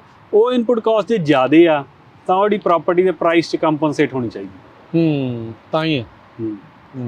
ਸੋ ਇਹ ਚੀਜ਼ਾਂ ਦੇਖਣ ਵਾਲੀਆਂ, ਸਭ ਤੋਂ ਪਹਿਲਾਂ ਪਾਣੀ ਦੀ ਸਿਚੁਏਸ਼ਨ ਦੇਖੋ। ਪਰ ਅਜੇ ਵੀ ਅਣਜਾਣ ਲੋਕ ਫਸ ਜਾਂਦੇ ਆ, ਉਹ ਬਹੁਤ ਫਸਦੇ ਆ ਜੀ। ਇੱਕ ਏਰੀਆ ਦਾ ਇੰਜੀਨੀਅਰ ਆ, ਉਹ ਇੱਥੇ ਫਸਿਆ ਆ ਵਿਚਾਰਾ ਆਪਣੇ ਇੱਧਰ ਮਡੇਰੇ ਏਰੀਆ 'ਚ। ਉਹਦੀਆਂ ਕਿੰਨੀਆਂ ਕਾਲਾਂ, ਉਹ ਕਹਿੰਦਾ ਮੈਂ ਲਈ ਸੀ ਜ਼ਮੀਨ ਵੀ, ਚਲੋ ਇਸ ਸਾਈਡ ਕਿੰਨੇ ਦੀ ਇਨਵੈਸਟਮੈਂਟ, ਉਹ ਮਤਲਬ ਉਹਦੇ ਕੋਲ 120 ਏਕੜ ਆ ਸ਼ਾਇਦ। ਕਿੰਨੇ ਦੀ ਉਹਨੇ ਲਈ ਆ ਜੀ? 30,000 ਨੂੰ ਏਕੜ ਹੁਣੇ ਜੇ, ਨਹੀਂ ਉਹਨੂੰ ਹੋ ਗਏ ਕਈ ਸਾਲ। ਤੇ ਉਦੋਂ ਪਤਾ ਨਹੀਂ ਸੀ, ਹੁਣ ਉਹ ਸਿੰਗਲ ਸੋਰਸ ਵਾਟਰ ਰਹਿ ਗਈ, ਵਾਈਟ ਲੈਂਡ ਹੋ ਗਈ, ਉਹਦਾ ਆਉਣ ਲੱਗ ਗਿਆ। ਇੱਕ ਕਿਸੇ ਤੋਂ ਖੇਤੀ ਕਰਵਾਉਣੀ, ਕੋਈ ਬੰਦਾ ਰੱਖ ਕੇ ਜਾਂ ਕਿਸੇ ਤੋਂ ਆਪ ਨਾ ਹੋਣਾ, ਉਹ 'ਚ ਨਹੀਂ ਬਚਦੇਗੇ। ਫਿਰ ਗ੍ਰਾਂਟਸ ਐਂਡ ਇਨਸੈਂਟਿਵ, ਕਹਿੰਦਾ ਮੈਂ ਜ਼ਿੰਦਗੀ 'ਚ, ਮੈਨੂੰ ਪਤਾ ਹੀ ਨਹੀਂ ਸੀ ਵੀ ਕੋਈ ਗ੍ਰਾਂਟ ਵੀ ਹੁੰਦੀ ਆ, ਪੱਲੇ ਹੀ ਲਾਈ ਗਏ ਸਾਰੇ। ਉਹ ਕਹਿੰਦਾ ਮੈਂ ਤਾਂ ਹਰੇਕ ਸਾਲ ਪੱਲਿਓਂ ਪੈਸੇ ਪਾਉਣਾ ਇਹ 'ਚ, ਵੀ ਕਦੋਂ ਖਤਮ ਹੋਊਗੇ, ਹੈ ਨਾ। ਸੋ ਉਹੋ ਜਿਹੀਆਂ ਚੀਜ਼ਾਂ 'ਚ ਨਾ ਫਸੋ, ਤੁਸੀਂ ਆਪਦੀ ਡਿਊ ਡਿਲੀਜੈਂਸ ਕਰੋ। ਜਿਹੜੀ ਚੀਜ਼ ਦਾ ਨਹੀਂ ਪਤਾ ਲੱਗਦਾ ਤਾਂ ਅਫਕੋਰਸ ਤੁਸੀਂ ਸਾਨੂੰ ਰੀਚ ਆਊਟ ਕਰੋ, ਹੈ ਨਾ। ਪੱਗ ਦੇ ਜਿੰਨੇ ਵੀ ਐਗਜ਼ੈਕਟਿਵ ਆ ਜਾਂ ਬੋਰਡ ਮੈਂਬਰ ਨੇ, ਤੁਹਾਨੂੰ ਉਹ 'ਚ ਹੈਲਪ ਕਰਨਗੇ। ਨੰਬਰ ਦੱਸ ਦਿਓ। ਹਾਂਜੀ, ਜੇ ਤੁਸੀਂ ਮੈਨੂੰ ਕਾਲ ਕਰਨੀ ਆ ਤਾਂ 5594516270, 559-452-6270, ਜਾਂ arshad@puggusa.com, ਜਾਂ ਜਿਹੜੀ ਸਾਡੀ ਆਫਿਸ ਦੀ ਈਮੇਲ ਆ info@puggusa.com। ਤੁਸੀਂ ਕਿਸੇ ਵੀ ਤਰੀਕੇ ਨਾਲ ਰੀਚ ਆਊਟ ਕਰ ਲਓ। ਮੈਂ ਦੇਖੋ ਇਹ ਸਾਡੀ ਪ੍ਰਾਪਤੀ ਹੈ ਵੀ ਇੱਥੇ ਜਿੰਨੇ ਵੀ ਬੰਦਿਆਂ ਨੇ ਸਾਨੂੰ ਰੀਚ ਆਊਟ ਕੀਤਾ, ਕੋਈ ਉਹ ਮਿਸ ਹੋ ਗਿਆ ਹੋਵੇ ਤਾਂ ਕੀ ਕਹਿਣਾ, ਪਰ ਨਹੀਂ, ਅਸੀਂ ਕਦੇ ਵੀ ਐ ਨਹੀਂ ਹੋਇਆ ਵੀ ਕਿਸੇ ਦੀ ਕੁਐਰੀ ਆਈ ਹੋਵੇ ਤੇ ਉਹਨੂੰ ਵਾਪਸ ਕਾਲ ਬੈਕ ਜਾਂ ਨਾ ਕੀਤੀ, ਜਾਂ ਉਹਦੇ ਨਾਲ ਗੱਲਬਾਤ ਨਹੀਂ ਕੀਤੀ। ਠੀਕ ਹੈ, ਜਿੰਨੀ ਅਸੀਂ ਉਹਦੀ ਹੈਲਪ ਕਰ ਸਕਦੇ ਅਸੀਂ ਉਹ ਵੀ ਦੱਸ ਦਿੰਦੇ ਹਾਂ। ਜਿਹੜੀ ਚੀਜ਼ ਸਾਡੇ ਰੇਂਜ ਤੋਂ ਬਾਹਰ ਹੁੰਦੀ ਆ ਉਹ ਵੀ ਉਹਨੂੰ ਦੱਸ ਦਈਦੀ ਆ, ਹੈ ਨਾ। ਬਹੁਤ ਰਿਕੁਐਸਟ ਆਉਂਦੀਆਂ ਲੀਗਲ ਮੈਟਰਸ ਤੇ। ਪਹਿਲਾਂ ਅਸੀਂ ਕਹਿ ਦਿੰਦੇ ਸੀ ਵੀ ਇਹ ਲੀਗਲ ਮੈਟਰ ਦਾ ਸਾਡੇ ਕੋਲ ਕੋਈ ਐਕਸਪਰਟ ਨਹੀਂ ਗਾ, ਪਰ ਹੁਣ ਪਿਛਲੇ ਸਾਲ ਤੋਂ ਆਪਾਂ ਨੂੰ UC Davis school of law ਉਹ ਵੀ ਹੈਲਪ ਕਰ ਰਿਹਾ, ਹੈ ਨਾ। ਠੀਕ ਹੈ, ਤੇ ਆਪਾਂ ਉਹਨਾਂ ਨੂੰ ਉੱਧਰ ਭੇਜ ਦਈਦਾ। ਠੀਕ ਹੈ ਨਾ। ਤੇ ਡੇਵਿਡ ਸੈਲਡੀਨੋ ਆ ਉੱਥੇ ਆਪਣੇ ਹੈਲਪ ਕਰਦੇ ਨੇ, ਲਾਇਰ ਵੀ ਆ, ਸਕੂਲ ਪੜ੍ਹਾਉਂਦੇ ਵੀ ਆ ਉੱਥੇ। ਤੇ ਹੁਣ ਆਪਾਂ ਉਹ ਵੀ ਪ੍ਰੋਵਾਈਡ ਕਰ ਦਈਏ। ਆਪਾਂ ਕਹਿ ਦਈਏ ਦੇਖੋ ਸਾਡੀ ਲੀਗਲ ਐਕਸਪਰਟੀਜ਼ ਕੋਈ ਨਹੀਂ ਜੀ, ਨਾ ਸਾਡੇ ਕਿਸੇ ਐਗਜ਼ੈਕਟਿਵ ਜਾਂ ਬੋਰਡ ਮੈਂਬਰ ਦੀ ਹੈ, ਪਰ ਆਹ ਬੰਦੇ ਹੈਗੇ ਨੇ, they are willing to work free of charge, ਹੈ ਨਾ, ਸਾਨੂੰ ਕੋਈ ਚਾਰਜ ਨਹੀਂ ਕਰਦੇ ਪੱਗ ਨੂੰ, ਵੀ ਪੱਗ ਦੇ ਗਰੋਅਰ ਹੈ ਨਾ, ਤੇ ਉਹਨਾਂ ਲਈ ਉਹ ਵਾਲੰਟੀਅਰ ਕੰਮ ਆ। ਉਹ ਸਕੂਲ ਉਹਨਾਂ ਦੇ ਸਟੂਡੈਂਟ ਇਨਵੋਲਵ ਹੋ ਜਾਂਦੇ ਆ ਨਾਲ, ਫਿਰ ਉਹਨਾਂ ਦੀ ਲਰਨਿੰਗ ਐਕਸਪੀਰੀਅੰਸ ਬਣਦਾ, ਆਪਾਂ ਨੂੰ ਫ੍ਰੀ ਹੈਲਪ ਹੋ ਜਾਂਦੀ, ਠੀਕ ਹੈ ਨਾ। ਸੋ ਅਸੀਂ ਕਿਸੇ ਵੀ ਐਂਗਲ ਤੋਂ ਕਿਸੇ ਵੀ ਬੰਦੇ ਨੂੰ ਅੱਜ ਤਾਈਂ ਜਵਾਬ ਨਹੀਂ ਦਿੱਤਾ ਗਾ ਵੀ ਸਾਨੂੰ ਰੀਚ ਆਊਟ ਕੀਤਾ ਹੋਵੇ ਤਾਂ ਅਸੀਂ ਦੱਸਿਆ ਨਾ। ਇਸ ਟਾਈਮ ਪੱਗ ਦੇ ਕਿੰਨੇ ਕੁ ਮੈਂਬਰ ਨੇ? ਦੇਖੋ ਜਿਹੜੇ ਟੋਟਲ ਮੈਂਬਰ ਅਕਾਊਂਟ ਆ ਉਹ 450 ਤੋਂ ਉੱਪਰ ਆ ਸਾਡੀ। ਜੇ ਕਿਸੇ ਨੇ ਬਣਨਾ ਹੈ ਮੈਂਬਰ, ਉਹ ਰਜਿਸਟਰ ਕਰਨਾ ਹੈ, ਕਿੱਦਾਂ ਕਰਨਾ? ਕੋਈ ਬੜੀ ਬੇਸਿਕ ਜੀ ਇਨਫੋਰਮੇਸ਼ਨ ਆ, ਉਹ ਆਪਾਂ ਆਨਲਾਈਨ 3-4 ਕੁਐਸਚਨ ਜਿਹੇ ਨੇ, ਬਸ ਉਹ ਭਰ ਦਿਓ ਤੁਸੀਂ ਫਾਰਮ, ਹੈ ਨਾ। ਵੈਬਸਾਈਟ ਤੇ? ਵੈਬਸਾਈਟ ਤੇ ਆਨਲਾਈਨ ਆ, www.pagusa.com, ਜਾਂ ਤੁਸੀਂ ਮੈਨੂੰ ਫੋਨ ਕਰ ਲਓ, ਮੈਂ ਲਿੰਕ ਵੀ ਭੇਜ ਦੇਵਾਂਗਾ, ਹੈ ਨਾ। ਤੇ ਉਹਦੇ ਤੇ ਫਿਰ ਤੁਸੀਂ ਰਜਿਸਟਰ ਕਰਕੇ ਫਿਰ ਤੁਹਾਨੂੰ ਅਸੀਂ ਉਹ ਸਾਰੇ ਜਿਹੜੀ ਕਮਿਊਨੀਕੇਸ਼ਨ ਚੈਨਲਸ ਐਡ ਕਰ ਦਿੰਦੇ ਆ, ਫ੍ਰੀ ਆਫ ਕਾਸਟ ਆ। ਪੱਗ ਦੀ ਕੋਈ ਮੈਂਬਰਸ਼ਿਪ ਨਹੀਂ, ਪੱਗ ਕਿਤੇ ਵੀ ਕਿਸੇ ਵੀ ਪੁਆਇੰਟ ਤੇ ਕਿਸੇ ਵੀ ਪੈਸੇ ਵਾਲੇ ਕੰਮ 'ਚ ਇਨਵੋਲਵ ਨਹੀਂ ਗੀ, ਜਿੰਨੀ ਵੀ ਸਰਵਿਸ ਆ ਉਹ ਫ੍ਰੀ ਆ, ਹੈ ਨਾ। ਤੇ ਜਿਹੜੀ ਚੀਜ਼ ਕਈ ਚੀਜ਼ਾਂ ਇਹੋ ਜਿਹੀਆਂ ਹੁੰਦੀਆਂ ਜਿਹੜੀਆਂ ਅਸੀਂ ਪ੍ਰੋਵਾਈਡ ਨਹੀਂ ਉਨੀ ਡਿਟੇਲ 'ਚ ਕਰ ਸਕਦੇ, ਉਹ ਅਸੀਂ ਦੱਸ ਵੀ ਦਿੰਦੇ ਹਾਂ ਵੀ ਤੁਸੀਂ ਭਾਈ ਇਹਨਾਂ ਬੰਦਿਆਂ ਦੀ ਹੈਲਪ ਲਾ ਲਓ, ਇੰਨਾ ਕੋਈ ਚਾਰਜ ਕਰਨਗੇ, ਠੀਕ ਹੈ ਨਾ।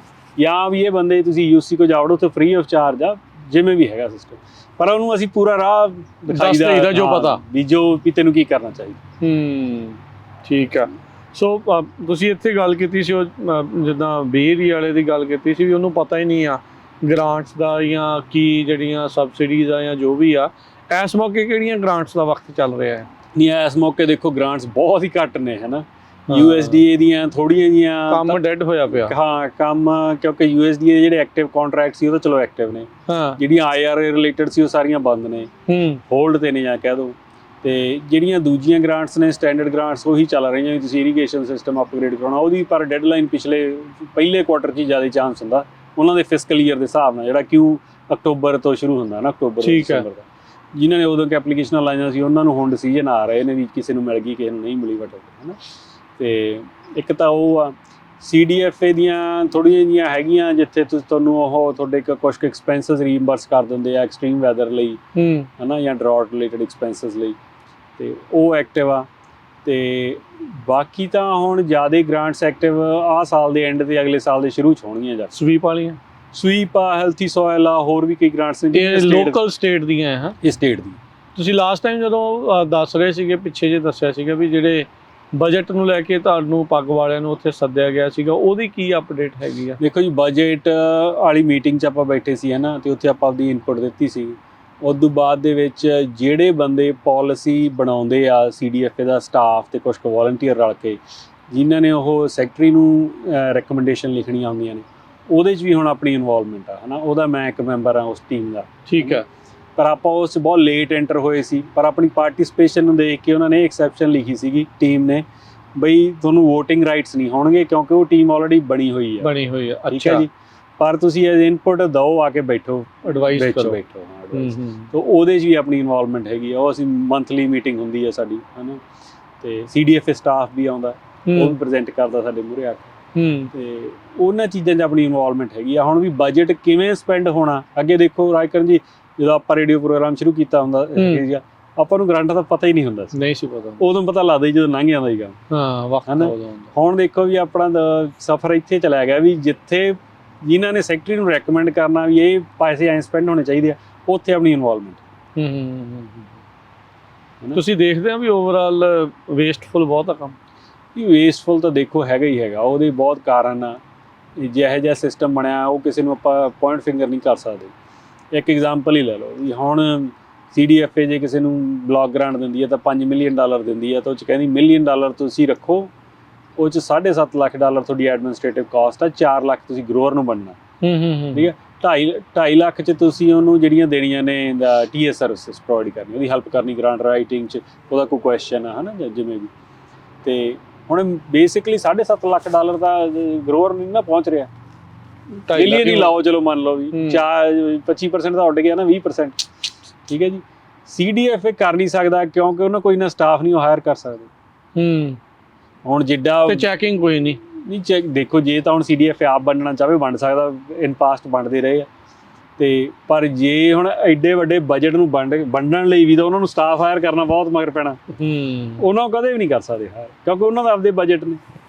ਕਿਉਂਕਿ ਇਸ ਸਾਲ ਪੈਸੇ ਆਏ, ਅਗਲੇ ਸਾਲ ਨਹੀਂ ਆਏ, ਫਿਰ ਕੀ ਕਰਨਗੇ ਉਹ ਸਟਾਫ ਦਾ? ਫਿਰ ਕੱਢਣੇ ਪੈਣੇ, ਹੈ ਨਾ। ਸੋ ਹਾਲਾਂਕਿ ਸਟੇਟ ਦੀ ਜਿਹੜੀ ਪ੍ਰੋਸੈਸ ਆ ਉਹ ਫਿਰ ਵੀ ਬਹੁਤ ਸਟ੍ਰੀਮਲਾਈਨਡ ਆ। ਅੱਛਾ। ਜਿਹੜੀ ਫੈਡਰਲ ਲੈਵਲ ਦੀ ਆ ਉੱਥੇ ਬਹੁਤ ਵੇਸਟ ਆ।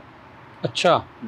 ਸਟੇਟ ਦੀ ਹਰੇਕ ਚੀਜ਼ ਆਨਲਾਈਨ ਆ, ਫੈਡਰਲ ਦੀ ਹਰੇਕ ਪੇਪਰ ਤੇ ਚੱਲਦੀ ਆ, ਹੈ ਨਾ। ਸੋ ਉਹ 'ਚ ਜ਼ਿਆਦਾ ਵੇਸਟ ਲੱਗਦਾ। CDF ਇੱਕ ਕੁਇਕ ਟਰਨਓਵਰ ਨੂੰ ਲੈ ਕੇ, ਫੈਡਰਲ ਟਾਈਮ ਬਹੁਤ ਲਾਉਂਦਾ।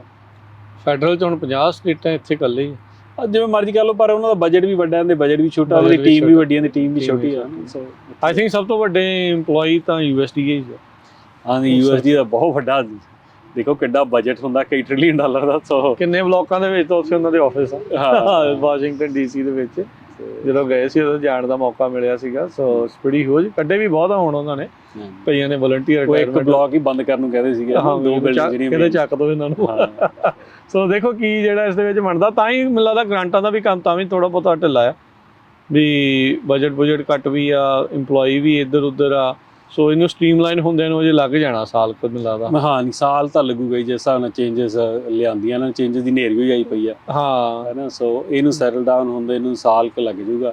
ਫਿਰ ਉਦੋਂ ਬਾਅਦ ਦੇਖੋ ਵੀ ਨਵੀਂ ਐਡਮਿਨਿਸਟ੍ਰੇਸ਼ਨ ਦੀਆਂ ਕਿਹੋ ਜਿਹੀਆਂ ਪਾਲਿਸੀਜ਼ ਆਉਂਦੀਆਂ ਨੇ, ਤੇ ਵੀ ਕਿੱਧਰ ਨੂੰ ਜ਼ਿਆਦਾ ਇਨਵੈਸਟਮੈਂਟ ਕਰਦੇ ਆ ਜੀ। ਤੇ ਜਿਵੇਂ ਪੁਰਾਣੀ ਜਿਹੜੀ ਸੀਗੀ ਐਡਮਿਨਿਸਟ੍ਰੇਸ਼ਨ, ਉਹ 'ਚ এনवायरमेंट ਨੂੰ ਲੈ ਕੇ ਤੇ ਜਾਂ ਕੋਈ ਵੀ ਔਰ ਸੋਇਲ ਦੀ ਹੈਲਥ ਨੂੰ ਲੈ ਕੇ, ਇਹੋ ਜਿਹੇ ਬਹੁਤ ਜ਼ਿਆਦਾ ਪ੍ਰੋਗਰਾਮ ਸੀ, ਹੈ ਨਾ। ਤੇ ਹੁਣ ਨਵੀਂ ਐਡਮਿਨਿਸਟ੍ਰੇਸ਼ਨ ਕਿੱਧਰ ਨੂੰ ਆਉਂਦੀ, ਆਪਾਂ ਨੂੰ ਵੀ ਪਤਾ ਵੀ ਹੋ ਸਕਦਾ ਇਹ ਟੈਕਨੋਲੋਜੀ ਫੋਕਸ ਹੋਵੇ, ਵੀ ਟੈਕਨੋਲੋਜੀ ਲਿਆਓ ਜੀ ਖੇਤਾਂ 'ਚ। DI ਦੇ ਵੀ ਉਲਟ ਹੈ ਨਾ। ਹਾਂ, ਦੇਖੋ ਉਹ ਤਾਂ ਹੈ ਹੀ ਹੈ ਨਾ। ਜਿਹੜਾ ਅੱਗੇ ਅੰਡਰ ਸਰਵਡ ਕਮਿਊਨਿਟੀ ਦਾ ਚੀਜ਼ਾਂ ਸੀਗੀਆਂ ਉਹ ਵੀ ਬੰਦ ਹੋਣਗੀਆਂ। ਉਹ ਤੇ ਸਾਨੂੰ ਜਿੰਨੀ ਜਿਵੇਂ CDF 'ਚ ਮੰਨ ਲਓ ਵੀ 25% ਰਾਖਵੇਂ ਸੀ ਪੈਸੇ ਹੈਗੇ ਆ ਹੁਣ ਵੀ, ਉਹ ਚੀਜ਼ਾਂ ਉੱਥੇ ਉਹ ਕੱਟੀ ਜਾ ਰਹੇ ਨੇ, ਉਹ ਖਤਮ ਹੋ ਜਾਣੇ। ਤੇ ਫੈਡਰਲ ਲੈਵਲ ਦੇਖਦੇ ਹਾਂ ਕਿਹੋ ਜਿਹਾ ਇੰਪੈਕਟ ਹੁੰਦਾ। ਜੇ ਜ਼ਮੀਨ ਖਰੀਦਣ ਬਾਰੇ ਸੋਚ ਰਹੇ ਹੋ, ਕੋਈ ਡਿਵੈਲਪਡ ਲੈਂਡ ਖਰੀਦਣ ਬਾਰੇ ਸੋਚ ਰਹੇ ਹੋ ਜਾਂ ਕਰ ਰਹੇ ਹੋ, ਤਾਂ ਸਲਾਹ ਲੈਣੀ ਆ ਵੀ ਭਾਈ ਕੀ ਉਸ ਦੀ ਵੈਲਿਊ ਹੋਣੀ ਚਾਹੀਦੀ ਆ, ਤੁਹਾਨੂੰ ਕੀ ਉਹ ਦੱਸਿਆ ਜਾ ਰਿਹਾ ਤੇ ਅਸਲ 'ਚ ਕੀ ਆ। ਸੋ ਪੰਜਾਬੀ ਅਮਰੀਕਨ ਗਲੋਬਲ ਗਰੁੱਪ ਪੱਗ ਵਾਲੇ ਅਰਸ਼ਦੀਪ ਸਿੰਘ ਹੁਣਾਂ ਦੇ ਨਾਲ ਜ਼ਰੂਰ ਇੱਕ ਵਾਰੀ ਕੰਟੈਕਟ ਕਰੋ, ਮੁਫਤ ਸਲਾਹ ਦਿੰਦੇ ਨੇ। ਸੋ ਉਹਨਾਂ ਦੇ ਨਾਲ ਤੁਸੀਂ ਗੱਲ ਕਰੋ, ਕੰਟੈਕਟ ਕਰੋ, ਤਾਂ ਜੋ ਤੁਹਾਨੂੰ ਪਤਾ ਹੋਵੇ, ਇਨਫੋਰਮਡ ਡਿਸੀਜਨ ਜਿਹੜਾ ਤੁਸੀਂ ਬਣਾਓ। ਐਵੇਂ ਬਾਅਦ ਦੇ ਵਿੱਚ ਜਿਹੜੀ ਇਨਵੈਸਟਮੈਂਟ ਉਹ ਮਿੱਟੀ ਨਾ ਹੋ ਜਾਵੇ। ਸੋ ਉਹਦੇ ਲਈ ਜਿਹੜਾ ਉਹ ਜ਼ਰੂਰੀ ਆ। ਤੇ ਕੀ ਤੁਹਾਨੂੰ ਐਗ ਰੀਅਲ ਏਸਟੇਟ ਵਾਲੇ ਜਿਹੜੇ ਏਜੰਟਸ ਉਹ ਵੀ ਕੰਟੈਕਟ ਕਰਦੇ ਆ? ਬਹੁਤ ਕਰਦੇ, ਉਹਨਾਂ ਨੂੰ ਵੀ ਕਾਫੀ ਕੁਝ ਸਿੱਖਣ ਨੂੰ ਮਿਲਦਾ। ਰੀਅਲ ਏਸਟੇਟ ਏਜੰਟਸ ਫੋਨ ਕਰਦੇ ਆ, ਬਹੁਤ ਚੀਜ਼ਾਂ ਦਾ ਉਹਨਾਂ ਨੂੰ ਨਹੀਂ ਪਤਾ ਹੁੰਦਾ, to be honest, sigma related. ਠੀਕ ਹੈ ਨਾ। ਤੇ ਫਿਰ ਜਾਂ ਫੋਨ ਕਰਨਗੇ ਜਿਹੜੇ ਐਗ ਦੇ ਬ੍ਰੋਕਰ ਨੇ, ਠੀਕ ਹੈ, ਉਹਨਾਂ ਕੋਲ ਕੋਈ ਪ੍ਰਾਪਰਟੀ ਆਈ ਆ, ਹੈ ਨਾ, ਉਹਨਾਂ ਦੇ ਕੋਈ ਕੁਐਸਚਨ ਹੈ। ਹੁਣ ਇੰਨਾ ਕੁ ਹੋ ਗਿਆ ਪੱਗ ਦਾ ਵੀ, ਪੱਗ ਨੂੰ ਜਾਣਦੇ ਸਾਰੇ, ਖਾਸ ਕਰਕੇ ਆਪਣੀ ਕਮਿਊਨਿਟੀਜ਼, ਹੈ ਨਾ। ਤੇ ਉਹ ਪੁੱਛਣਗੇ ਵੀ ਐਂ ਪ੍ਰੋਪਰਟੀ, ਜਿਵੇਂ ਏਰੀਆ ਦੇ ਦੇਣਗੇ, ਨਹੀਂ ਸਪੈਸੀਫਿਕਸ ਨਹੀਂ ਦੇਣਗੇ ਵੀ ਭਾਈ ਇਹ ਤੁਹਾਡੇ ਕੋਲ 2 ਮਿੰਟ ਆ, 2 ਕੁਐਸਚਨ ਪੁੱਛਣੇ ਆ। ਹੁਣ ਮੈਨੂੰ ਬੰਦੇ ਜਾਣਨ ਵੀ ਲੱਗੇ ਕਾਫੀ, ਤੇ ਵੀ ਆਹ ਚੀਜ਼ਾਂ ਵੀ ਠੀਕ ਲੱਗਦੀਆਂ ਨੇ। ਜਿਹੋ ਜੀ ਮੇਰੇ ਕੋਲ ਇਨਪੁਟ ਹੁੰਦੀ ਆਪਾਂ ਦੇ ਦਈਦੀ ਆ, ਵਿਦਆਊਟ ਆਸਕਿੰਗ ਵੀ ਕੌਣ ਆ, ਕਿਹਦੇ ਲਈ ਆ, ਆਪਾਂ ਉਹ ਚੀਜ਼ 'ਚ ਇੰਟਰਫੀਅਰ ਨਹੀਂ ਕਰਦੇ, ਹੈ ਨਾ। ਤੇ ਬਟ ਰੀਅਲ ਸਟੇਟ ਏਜੰਟਸ ਦੇ ਫੋਨ ਆਉਂਦੇ ਆ, ਕਾਫੀ ਆਉਂਦੇ ਆ। ਠੀਕ ਹੈ ਜੀ। ਸੋ ਇੱਥੋਂ ਇਹੀ ਪਤਾ ਲੱਗਦਾ ਵੀ ਐਕਟੀਵਿਟੀ ਵਧੀ ਪਈ ਆ ਉਹਦੀ। ਨਹੀਂ, ਐਕਟੀਵਿਟੀ ਤਾਂ ਬਹੁਤ ਵਧੀਆ, ਕਿਉਂਕਿ ਲੈਂਡ ਟ੍ਰਾਂਸਫਰ ਹੋ ਰਹੀ ਨਾ, ਇੱਕ ਪਾਸੇ ਦੂਜੇ ਪਾਸੇ ਜਾਣੀ ਨਹੀਂ ਆਉਂਦਾ, ਹੋਰ ਕੋਈ ਆਪਸ਼ਨ ਨਹੀਂ ਹੈ। ਤੇ ਚਾਹੇ ਉਹ ਬੈਂਕ ਥਰੂ ਫਾਇਰ ਸੇਲ ਚਲੀ ਜਾਵੇ, ਚਾਹੇ ਉਹ ਹੁਣ ਚਲੀ ਜਾਵੇ। ਚਲੋ ਜਿੱਦਾਂ ਵੀ ਆ, ਜੋ ਵੀ ਆਪਸ਼ਨ ਹੈ, ਜਿੱਦਾਂ ਵੀ ਆ, ਜੋ ਵੀ ਮੌਕਾ ਆ, ਸੋ ਕੰਟੈਕਟ ਕਰ ਲਓ। ਅਰਸ਼ਦੀਪ ਸਿੰਘ ਕਰੀ ਨੰਬਰ ਦੱਸ ਦਿਓ ਇੱਕ ਵਾਰੀ ਫਿਰ, ਜੇ ਸਲਾਹ ਲੈਣੀ ਹੈ। 559451 6270 559 452 6270। ਕਿਸੇ ਵੀ ਟਾਈਮ ਤੁਸੀਂ WhatsApp 'ਤੇ ਮੈਸੇਜ ਛੱਡ ਦਿਓ, ਉਹ ਜ਼ਿਆਦਾ ਬੈਟਰ ਰਹਿੰਦਾ, ਕਿਉਂਕਿ ਕਈ ਵਾਰ ਬਿਜ਼ੀ ਹੁੰਦੇ ਤੇ ਫਿਰ ਮੈਂ ਤੁਹਾਨੂੰ ਰਿਪਲਾਈ ਕਰ ਸਕਦਾ ਇੱਥੇ। ਮਿਹਰਬਾਨੀ ਅਰਸ਼ਦੀਪ ਸਿੰਘ, ਮਿਲਦੇ ਹਾਂ ਅਗਲੀ ਵਾਰੀ। ਸਤਿ ਸ਼੍ਰੀ ਅਕਾਲ। ਸਤਿ ਸ਼੍ਰੀ ਅਕਾਲ।